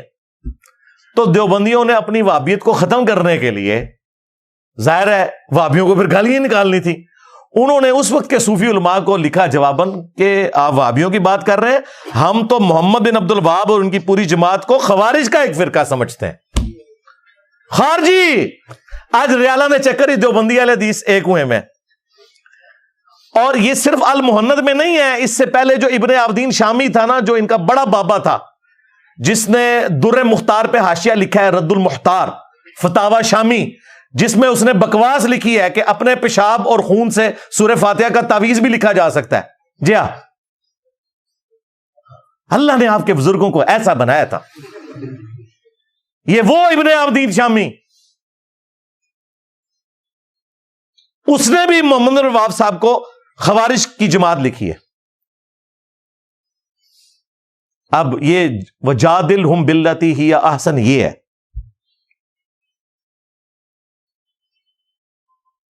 یہ اس کتاب کے اندر انہوں نے جو یعنی اپنے مخالفین کے بارے میں جو کچھ بولنا تھا وہ میں نے آپ کو بتایا. اس کے علاوہ بھی بہت ساری باتیں میں بول سکتا ہوں, لیکن پھر ٹاپک دوسری طرف چلا جائے گا. اب ایسی صورتحال کے اندر میرا کام یہ ہے کہ لوگوں کو بتایا جائے کہ ٹوٹی کمند کہاں. اصل میں پرابلم بڑوں نے خراب کیا, جس کی وجہ سے آج امت میں انڈیا کے 2 شہروں کی بنیاد کے اوپر فرقے بن گئے. 1866 میں دیوبند مدرسہ بنا, اس سے پہلے دنیا میں کوئی مسلمان دیوبندی نہیں تھا. جس فرقے کی عمر بمشکل 150 سال ہے, وہ یہ کہہ رہے ہیں ہم اسلاف کے امین ہیں. اچھا اگر آپ امین ہیں تو بریلوی بھی تو حنفی ہیں. ان کا مدرسہ بنا ہے 1904 میں منظور الاسلام بریلی میں. اس سے پہلے دنیا میں کوئی مسلمان بریلی نہیں تھا. بریلوی دیوبندی انڈیا کے 2 شہروں کے نام کے اوپر فرقے بن گئے. کہتے ہیں نہیں دونوں ہی حنفی ہیں. اچھا دونوں حنفی ہیں تو ایک دوسرے کو کافر کیوں سمجھتے ہیں, مسجد کیوں ادا کرتے ہیں, سر کیوں پھاڑتے ہیں ایک دوسرے کے اسلام آباد میں مسجد حاصل کرنے کے لیے؟ نہیں یہ بعد میں خراب ہوئے ہیں. جو پرانے حنفی تھے نا وہ بالکل ٹھیک تھے.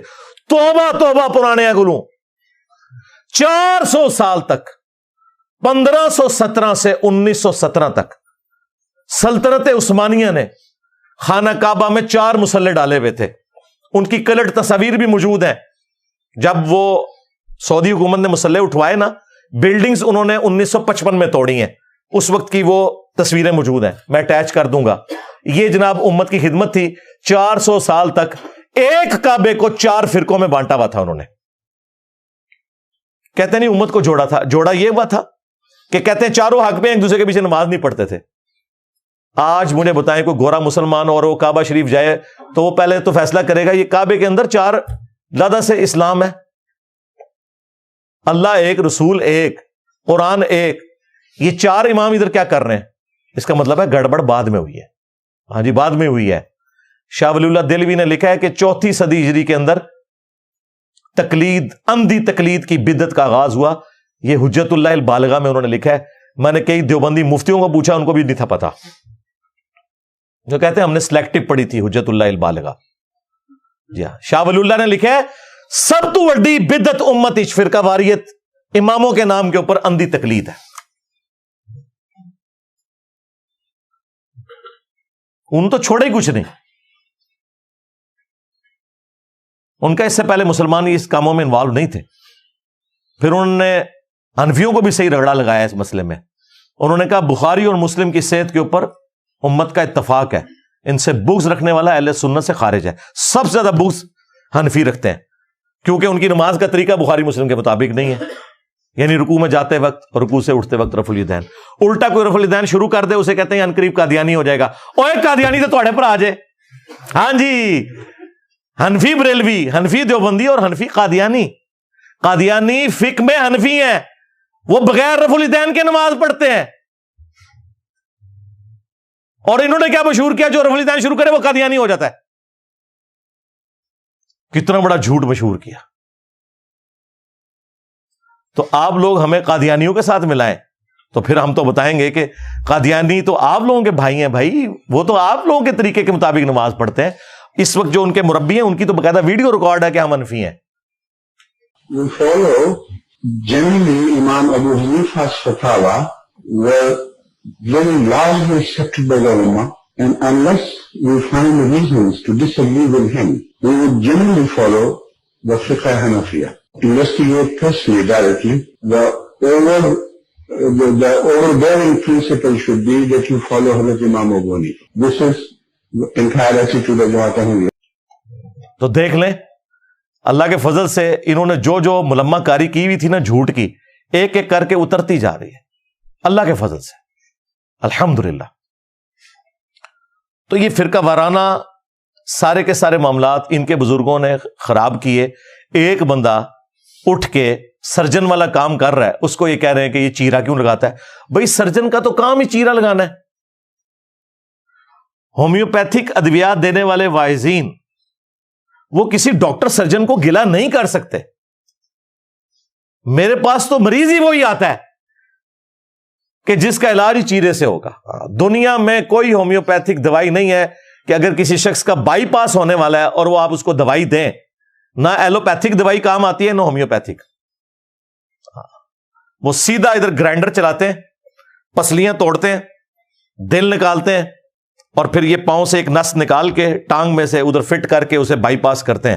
اب جو بندہ یہ کام کرتا ہے اسے آ کے اگر کوئی ایک بھولا بھالا عالم دین یہ سمجھائے کہ جی ذرا مجادلہ احسن طریقے سے کیا کریں، یہ آپ کو چیرا لگانا گرائنڈر لگانا کیا ضروری ہوتا ہے؟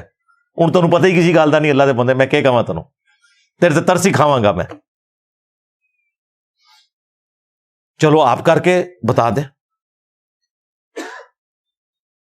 آپ بھی سرجن والا کام کریں. اسی طریقے سے لوگوں کی چیخیں نکلیں گی. آرتھوپیڈک سرجن کے پاس جو لوگ جاتے ہیں نا، جب وہ بازو چڑھاتا ہے تو چیخیں نکلواتا ہے. وہ کیوں نہ نکلوائے بھائی، اس سے بغیر وہ بازو چڑھ نہیں سکتا. آج تک آرتھوپیڈک سرجن کو تو کسی نے نہیں کہا کہ بھئی آپ کی کلینک سے ہر وقت چیخوں کی آواز آتی ہے. لوگ کہتے ہیں اس کا کام ہی ایسا ہے. سرکار ہمارا بھی کام ایسا ہے. ہاں اللہ کے فضل سے یہ کام بھی ہے اور باقی کام بھی ہم کرتے ہیں. ہومیوپیتھک علاج بھی ہے. میرے درود شریف کے فضائل کے اوپر بھی 5-5 گھنٹے کے لیکچر ہیں. نماز کے پریکٹیکل کے اوپر بھی میرے لیکچرز ہیں.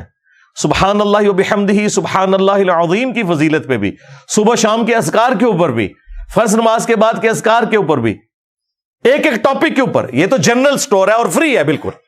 تم لوگ چندے لے کے کام کرتے ہو، ہم اپنی جیب سے کھلا کے کرتے ہیں. یہ فرق ہے.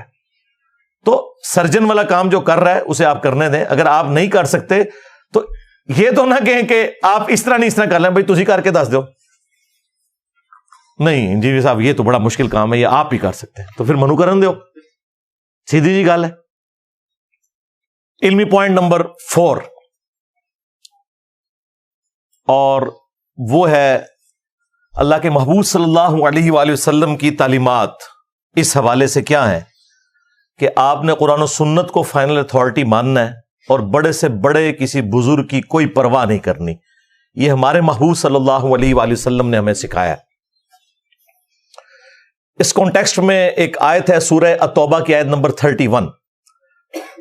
اتخذوا احبارهم ورهبانهم اربابا من دون اللہ. یہود و نصارہ نے اپنے علماء کو اور اپنے صوفیوں کو یعنی جوگیوں کو، راہبوں کو رب مان لیا ہوا تھا اللہ کے مقابلے کے اوپر. اس آیت کے کانٹیکسٹ میں جامعہ ترمذی میں ایک حدیث ہے اور شیخ البانی اسے سلسلہ احادیث صحیحہ کے اندر بھی لے کے آئے ہیں کہ عدی ابن حاتم جو مشہور فیاض عرب کے حاتم تائی کے بیٹے تھے، وہ مسلمان ہوئے اور کہتے ہیں میرے گلے میں سلیو لٹکی ہوئی تھی. میں نبی الاسلام کی خدمت میں حاضر ہوا. میں نے کہا یا رسول اللہ قرآن میں ایک آیت ایسی ہے جو کھٹکتی ہے میرے دل میں. نبی الاسلام نے فرمایا کہ کون سی آیت؟ تو انہوں نے یہی آیت پڑھی اتخذوا احبارهم ورهبانهم اربابا من دون اللہ. یہود و نصارہ نے اپنے علماء کو اور راہبوں کو اپنا رب مان لیا تھا اللہ کے مقابلے پر. تو ان کا یا رسول اللہ ہم نے تو کبھی بھی اپنے علماء کی کوئی پرستش اس حوالے سے نہیں کی؟ تو نبی علیہ السلام نے فرمایا کیا جب تمہارے علماء اور راہب کسی بات کو حلال یا حرام کہتے تھے اپنی مرضی سے تو تم ان کے فتووں کو مان نہیں لیا کرتے تھے؟ ان کا یا رسول اللہ ایسا ہی تھا. فرمایا یہی تو ان کو رب بنانا ہے. یعنی نبی علیہ السلام دوسرے معنوں میں پتہ کیا کہہ رہے تھے؟ اے عدی ابن حاتم، تم نے کر لینا تھا غور کہ احبار اور رہبان کا خدا اور ہے، کتابوں کا خدا اور.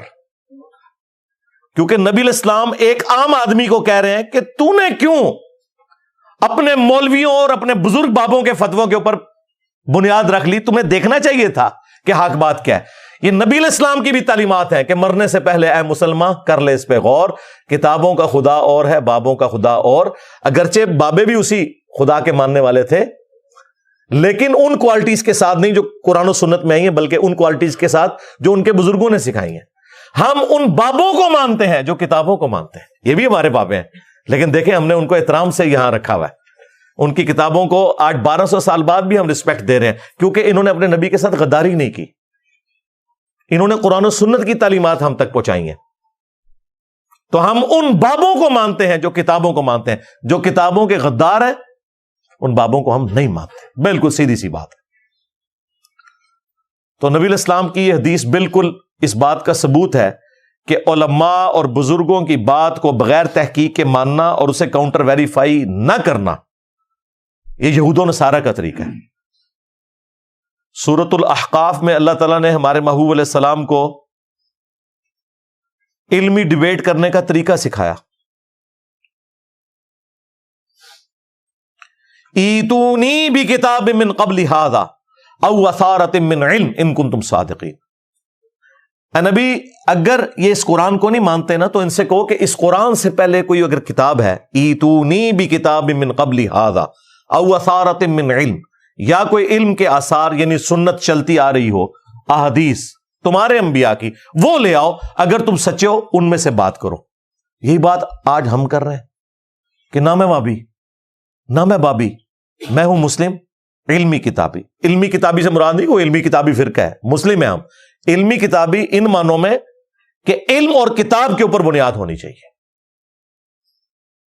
اور وہ قرآن کی آیت میں لکھا ہے ایتونی بکتاب من قبل ھذا، کتاب لے آؤ، او اثارۃ من علم، یا کوئی علم کے آثار. علم بھی آ گیا، کتاب بھی آ گیا، اگر تم سچے ہو تو.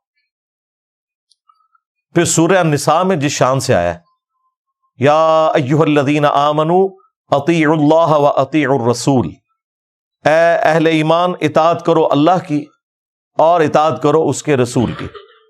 وَأُولِي الْأَمْرِ مِنْكُمْ، اور اپنے حکمران کی بھی.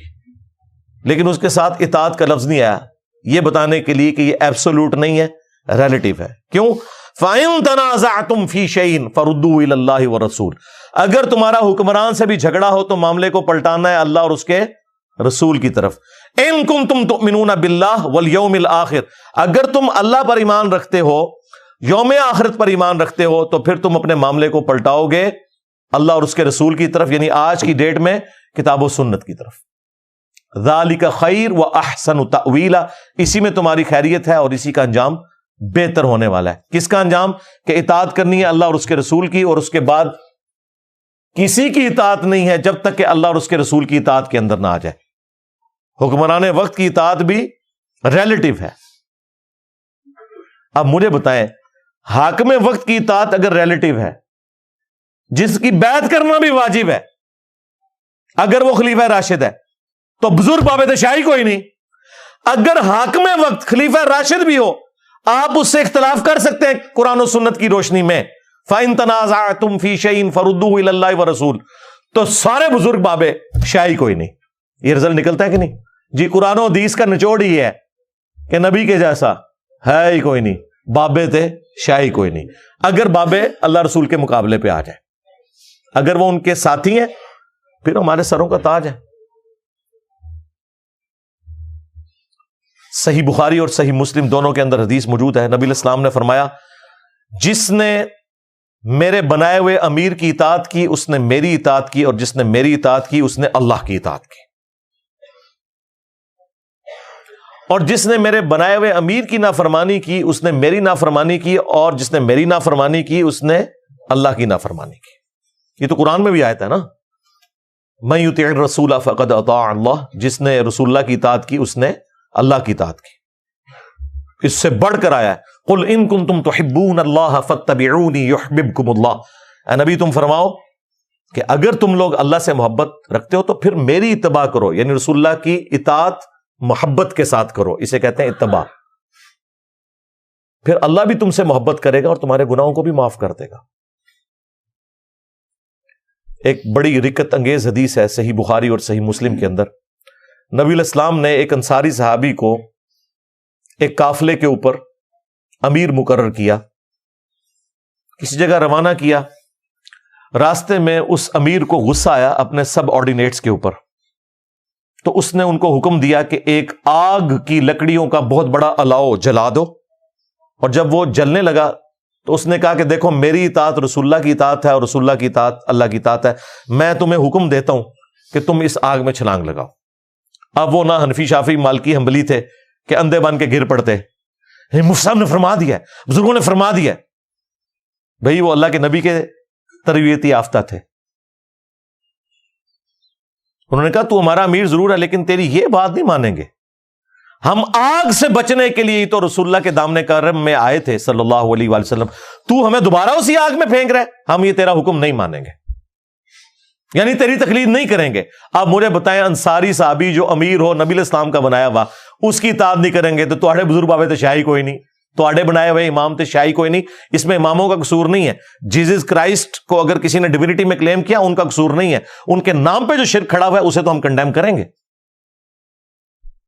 واپسی پہ نبی علیہ السلام کی خدمت میں جب شکایت کی گئی، آپ نے فرمایا اگر تم اپنے امیر کا حکم مان لیتے نا تو سیدھے جہنم کی آگ میں جا کے نکلتے۔ اور پھر نبی علیہ السلام نے وہاں پر فرمایا تھا کہ مخلوق کی اطاعت صرف معروف میں ہے، منکر میں نہیں ہے۔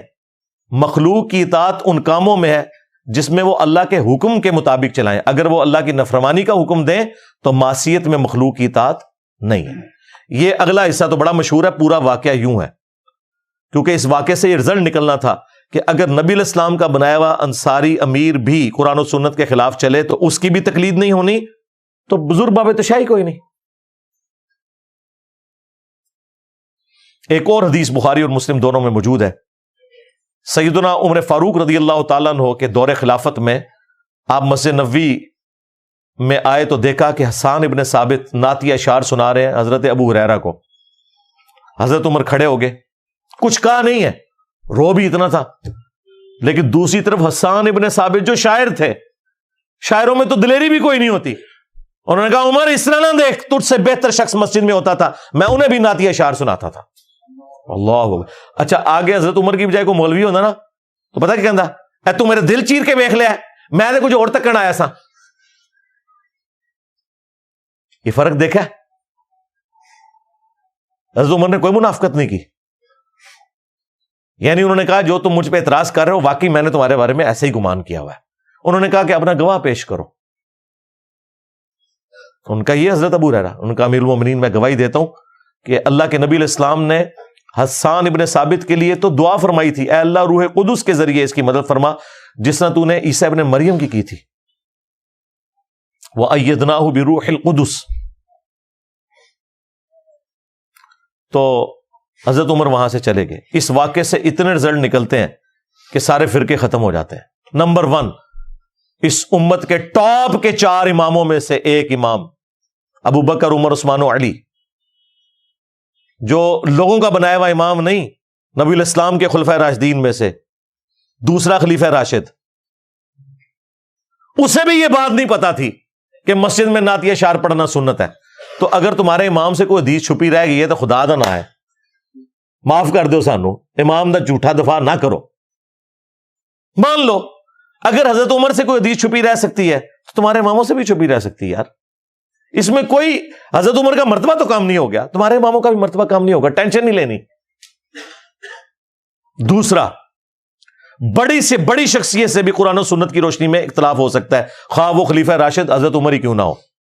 ہاں، تیسرا، حضرت عمر نے یہ درس دیا کہ اگر کوئی شخص قرآن و سنت کی روشنی میں آپ کی غلطی نکالے تو آپ اپنی غلطی کو ایکسپٹ کر لیں۔ اور نمبر 4، حضرت عمر حضرت ابو ہریرہ کو ثقہ اور صدوق راوی مانتے تھے، تبھی ان کی گواہی کو قبول کیا، کیونکہ بعض روایتوں میں آتا ہے نا کہ حضرت ابو ہریرہ سے ان کا اختلاف ہو گیا تھا، وہ اور معاملہ تھا، لیکن حدیث کے اعتبار سے انہیں حجت تصور کرتے تھے۔ 2 واقعات ہو گئے، چلیں تیسرا سنا دیتے ہیں آپ کے ماموں جی کا۔ صحیح مسلم میں ایک حدیث ہے کہ عبداللہ بن عمر بن عاص خانہ کعبہ شریف کے سائے میں بیٹھے ہوئے تھے اور حکمران وقت کی اطاعت کے اوپر ابھار رہے تھے لوگوں کو کہ نبی علیہ السلام نے حکم فرمایا کہ اپنے امیر کی اطاعت ہر حال میں کرنی ہے۔ اتنے میں ایک شخص کعبہ شریف میں داخل ہوا، تابعی عبد الرحمن بن عبد رب کعبہ۔ اس نے جب عبداللہ بن عمر بن عاص کی یہ باتیں سنی تو انہوں نے کہا کہ حضرت یہ باتیں آپ نے خود رسول اللہ سے سنی نہیں ہے؟ ان کا ہاں، میں نے نبی علیہ السلام کو دیکھا، میرے کانوں نے آپ کی بات سنی، میرے دل نے اسے محفوظ کیا۔ تو اس نے پھر آگے سے کہا کہ اگر امیر کی اطاعت کا اتنا حکم ہے تو اس وقت جو ہمارے امیر ہیں، آپ کے چچا کا لڑکا معاویہ ابن ابی سفیان، وہ تو ہمیں حکم دیتا ہے کہ ہم لوگوں کو ناحق قتل کریں اور ان کا مال حرام طریقے سے ہڑپ کریں۔ اے سرکار، مولانا شریف نہیں، یہ مسلم شریف ہے۔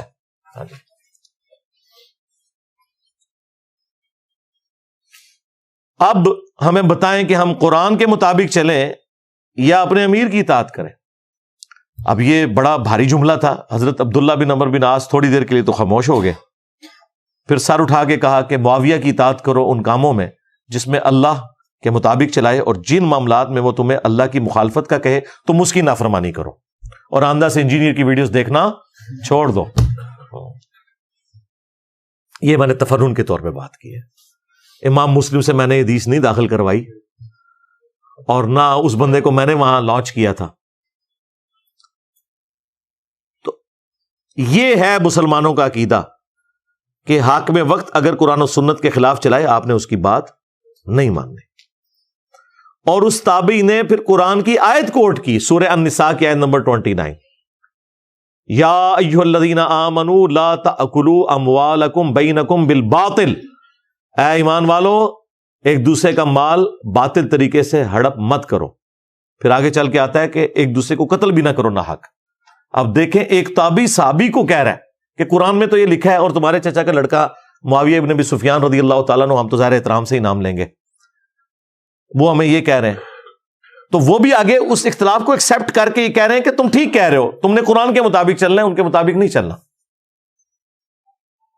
اور یہاں یہ دیکھ لیں آپ، یہاں کہتے ہیں بزرگوں نے فرما دیا جی، انجینئر کو زیادہ پتہ ہے ہمارے بزرگوں کی اتنی خدمات ہیں، وہ خدمات تو میں نے آج بتا دی آپ کو کتنی ہے۔ آخری علمی پوائنٹ نمبر 5، یہ علمی پوائنٹ نمبر 5 کے اوپر بھی میں 1 گھنٹہ اور بول سکتا ہوں، لیکن میں صرف برکت کے لیے چھوڑ رہا ہوں، جس طرح وہ ٹرمینیٹر 1 کے اینڈ کے اوپر کچھ چھوڑ دیتے ہیں، پھر ٹرمینیٹر 2 کے اینڈ کے اوپر، تاکہ وہ اگلی قسط آ جائے۔ ٹھیک ہے، تو اگلی قسط آئے گی، مجھے پتا یہ آئے گی، کوئی نہ کوئی ایسا موقع آ جائے گا۔ صرف میں فی الوقت یہ علمی پوائنٹ نمبر 5 میں وہ چیز چھوڑ رہا ہوں آپ کے لیے حوالوں کے طور پہ، ان کی انجینئرنگ نہیں کر رہا۔ اور جو امیر تنظیم ہے اس وقت، شجاع الدین شیخ صاحب حافظہ اللہ تعالی، میں ان سے ریکویسٹ کروں گا کہ آپ نے جو مجھے مشورہ دیا وَجَادِلْهُمْ بِالَّتِي هِيَ أَحْسَنُ، تو یہی مجادلہ حسن طریقے سے کرتے ہوئے آپ نے اپنے فرقہ دیوبندیہ جس سے اس جماعت نے جنم لیا ان کی اصلاح کی کوشش کریں گے اپنے انداز میں۔ مواد میں آپ کو دے دیتا ہوں، آپ نے ان کو آسان طریقے سے بتانا ہے کہ یہ عقائد قرآن و سنت کے بالکل منافی ہیں۔ اور اس کے لیے میں کوئی تاریخ کی کتاب نہیں اٹھا رہا، کوئی ملفوظات شریف نہیں اٹھا رہا، میں دیوبند کے عقیدوں کی ٹیکسٹ بک جو ہے المحند علی المفند، ہند کی تلوار ایک سٹھیائے ہوئے بابے، ایک پاگل انسان کے اوپر، اور پاگل انسان انہوں نے اعلی حضرت بریلوی کو کہا، ہاں جی، اس سے آپ کو کچھ حوالے دوں گا، اور میں آپ سے ریکویسٹ کروں گا کہ یہ جو حوالے ہیں نا ان کو آپ نے احسن طریقے سے مجادلہ کر کے ان کو بھی سمجھانا ہے اور ان کے ماننے والوں کو بھی سمجھانا ہے. پہلے تو کتاب کا نام احمد رضا بریلوی کو انہوں نے مفند کہا. یہ آپ نے ان کو سمجھانا ہے کہ ہمارے بزرگوں نے غلطی کی ہے, یہ سمجھانے کا انداز نہیں ہوتا. دوسرا, انہوں نے اس میں لکھا کہ احمد رضا بریلوی اور ان کی پوری جماعت ایک شیطانی لشکر ہے جو ہم پہ حملہ آور ہوا ہے, جیسا کہ انبیاء کرام پر شیاطین حملہ آور ہوتے تھے, علماء دیوبند رضی اللہ عنہم پر یہ حملہ آور ہوئے ہیں. 14ویں صدی کے مولویوں رضی اللہ عنہم. تو شیطان کا مطلب یہ ہے کہ کافر کہہ دیا نا, شیطان انبیاء پہ مسلمان شیاطین حملہ آور ہوتے تھے, کافر ہوتے تھے. اچھا, تیسرا اس میں انہوں نے کہا کہ محمد بن عبد الوہاب صاحب کی پوری جماعت جو ہے یہ وہابی فرقہ اہل حدیث, یہ خوارج کی ایک جماعت ہے, ان کو خارجی کہا. یہ آپ نے آسان طریقے سے انہیں سمجھانا ہے. چوتھی بات, اس کتاب کے اوپر آپ کے حکیم الامت اشرف علی تھانوی صاحب اور ڈاکٹر اسرار صاحب کے حکیم الامت اشرف علی تھانوی صاحب کے سگنیچر ہوئے ہیں, اور 30 علماء کے مزید سگنیچر ہیں, جس میں آپ کی جماعت کے بزرگان دین یوسف لدھیانوی صاحب بھی اور یہ لوگ بھی شامل ہیں سارے. بعد والے بھی اس میں اپنے سگنیچر وقت کے ساتھ ایڈ کر کے نا اس کو یعنی انڈورس کرتے رہتے ہیں. تو آپ نے یہ بتانا ہے کہ اشرف علی تھانوی صاحب نے اس طرح کی کتاب کو انڈورس کیوں کیا. ٹھیک ہے جی, 4 باتیں ہوں گی. 5ویں بات, اس میں عقیدہ انہوں نے لکھا ہے کہ ہم بزرگوں کی قبروں اور سینوں سے فیض لینے کے قائل ہیں. ہم بزرگوں کی قبروں اور سینوں سے فیض لینے کے قائل ہیں, اس طریقے پہ نہیں جو عوام میں رائج ہے, اس طریقے پہ جو خواص میں ہے. اب وہ خواص میں کون سا ہے وہ آپ نے ہمیں بتانا ہے. انہوں نے تو آپ کو نہیں بتانا, ہم بتا دیتے ہیں کہ کیا ہے خواص کے اندر. بتا دیں کس طریقے سے بتائیں قبروں سے. جی انہوں نے بتایا ہوا ہے, اشرف تھانوی صاحب نے خود اس کی شرح میں کتاب لکھ دی ہے ارواح ثلاثہ. اس میں انہوں نے لکھا ہے کہ قاسم نانوتوی صاحب مرنے کے 6 سال کے بعد خواب میں نہیں بیداری میں اپنی قبر سے نکلے, دیوبند کے 2 مولویوں کی صلح کرا کے دوبارہ قبر میں واپس چلے گئے, اور جس مولوی کے پاس آئے تھے سخت سردیوں کے اندر بھی لحاف کے اندر اس کا پسینہ چھوٹ گیا. ظاہر ہے مردہ نکل کے آ جائے تو ظاہر ہے بڑے بڑے بزرگان دین کا پسینہ نکل جائے گا. تو یہ قبر سے جائز طریقے سے یوں فیض ملتا ہے. ہاں بریلوی کریں تو علماء سو تو اڈے کرن پھر سو نہیں ہوئے گا. اور میں دسنا تو پھر سو کر دینے. اور سینوں سے فیض وہ بھی انہوں نے بتایا. ہاں اسی ارواح ثلاثہ میں لکھا ہے کہ مدرسہ دیوبند کے جو بانی تھے قاسم نانوتوی, ان کو رشید احمد گنگوئی نے عوامی اجتماع کے اندر اپنے ساتھ چرپائی پہ لٹایا عاشق صادق کی طرح, یہ اس میں لکھا ہوا. اور پھر ان کے یہ سینے کے بٹن کھول کے سینے پہ ہاتھ پھیرا. جو آپ سمجھ رہے ہیں وہی کچھ ہو رہا تھا. ہاں کیونکہ قاسم نانوتوی صاحب نے یہی سمجھا.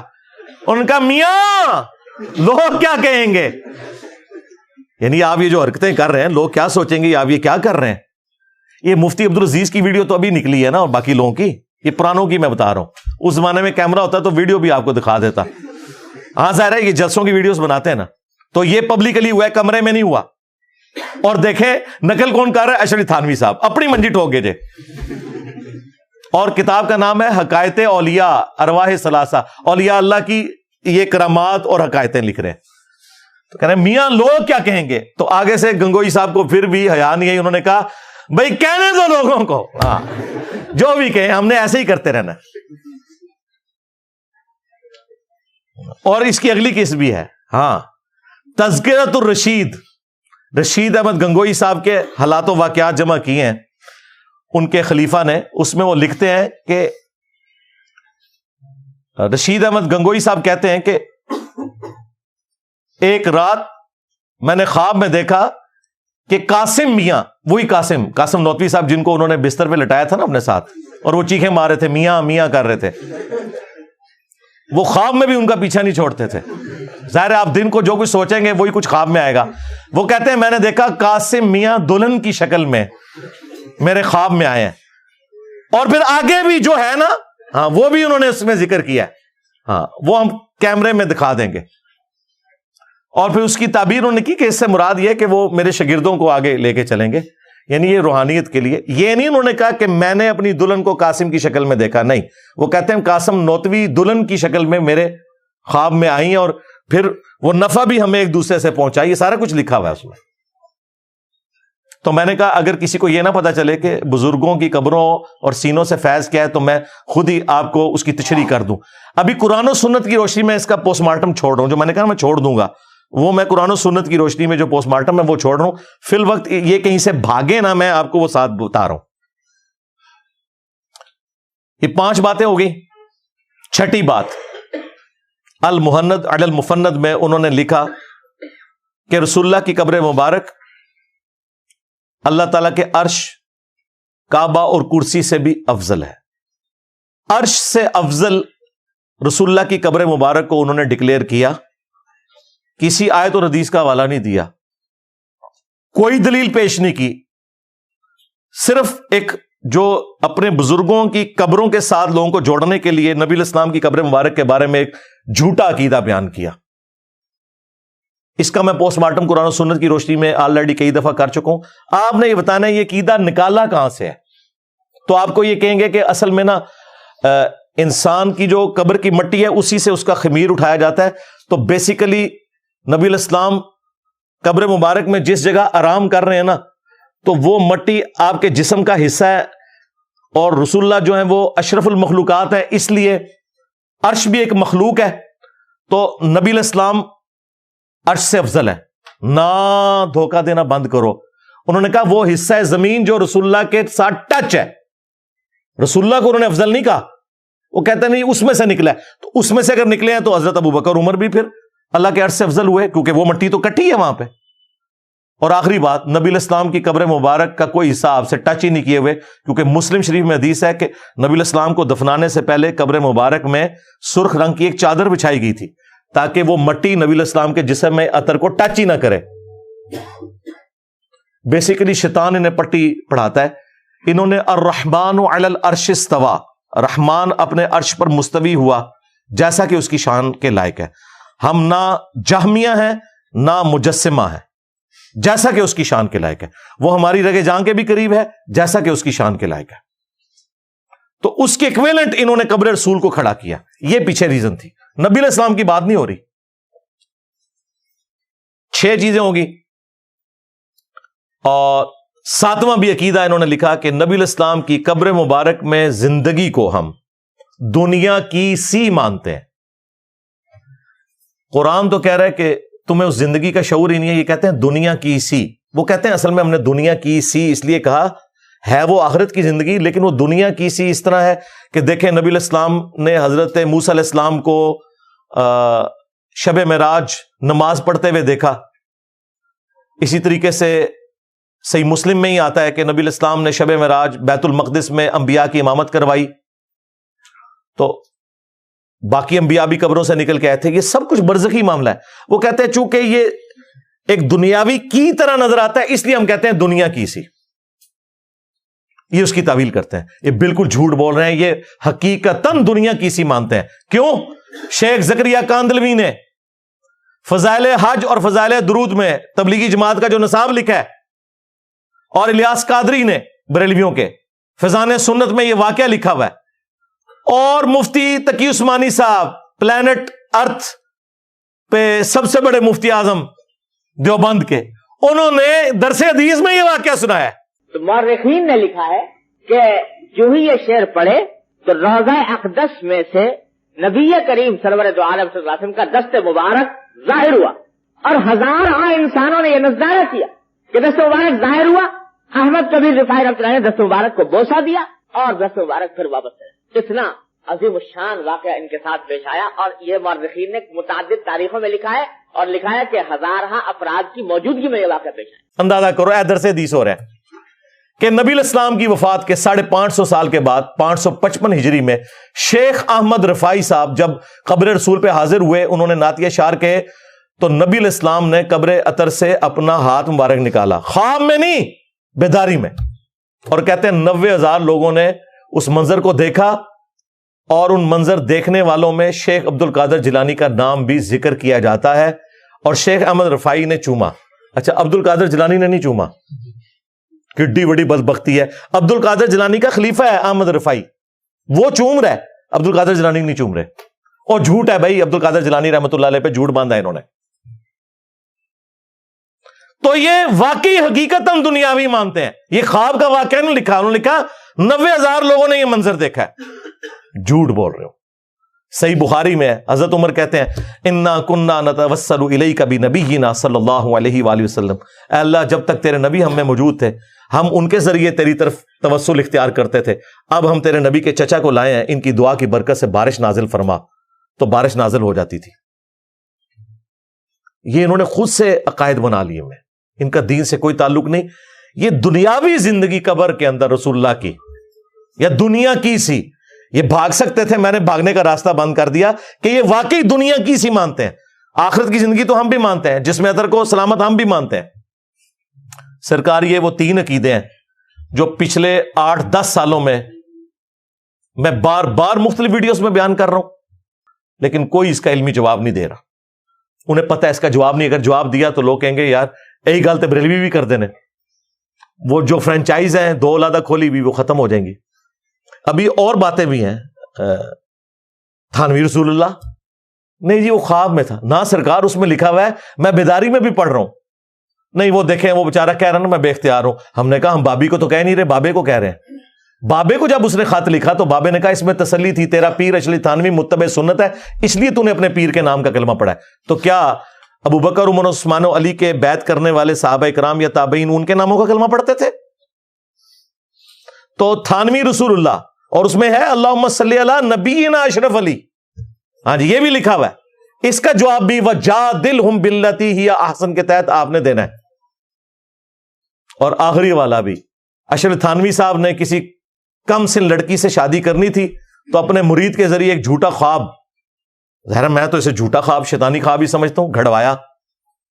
اور دیکھیں بیوقوف کتنے اپنے رسالوں میں چھاپتے رہے، عالم داد رسالے میں یہ تھانوی رسول اللہ بھی خود چھاپا ہے، یہ نہ سمجھے کہ میں نے کوئی گن پوائنٹ پہ کہ میں تھوڑی بےزتی کرنی ہے تو تسی چھاپو، بھائی میں نے تو والد صاحب کی بھی پیدائش سے پہلے کا یہ رسالہ چھپتا ہے، 100 سال ہو چکے ہیں۔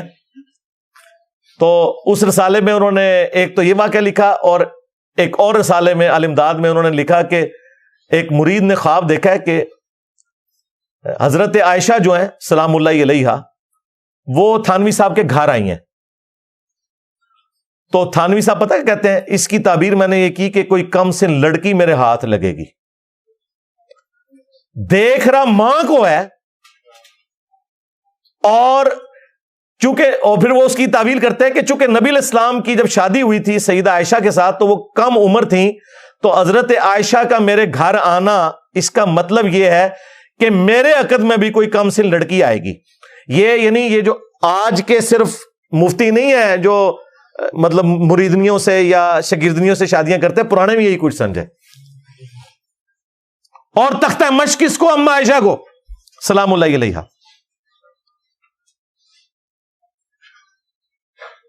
اور باتیں ہمیں کرتے ہیں، کیا یہ گستاخی نہیں ہے؟ یہ شیطانی خواب نہیں ہے، جھوٹا خواب؟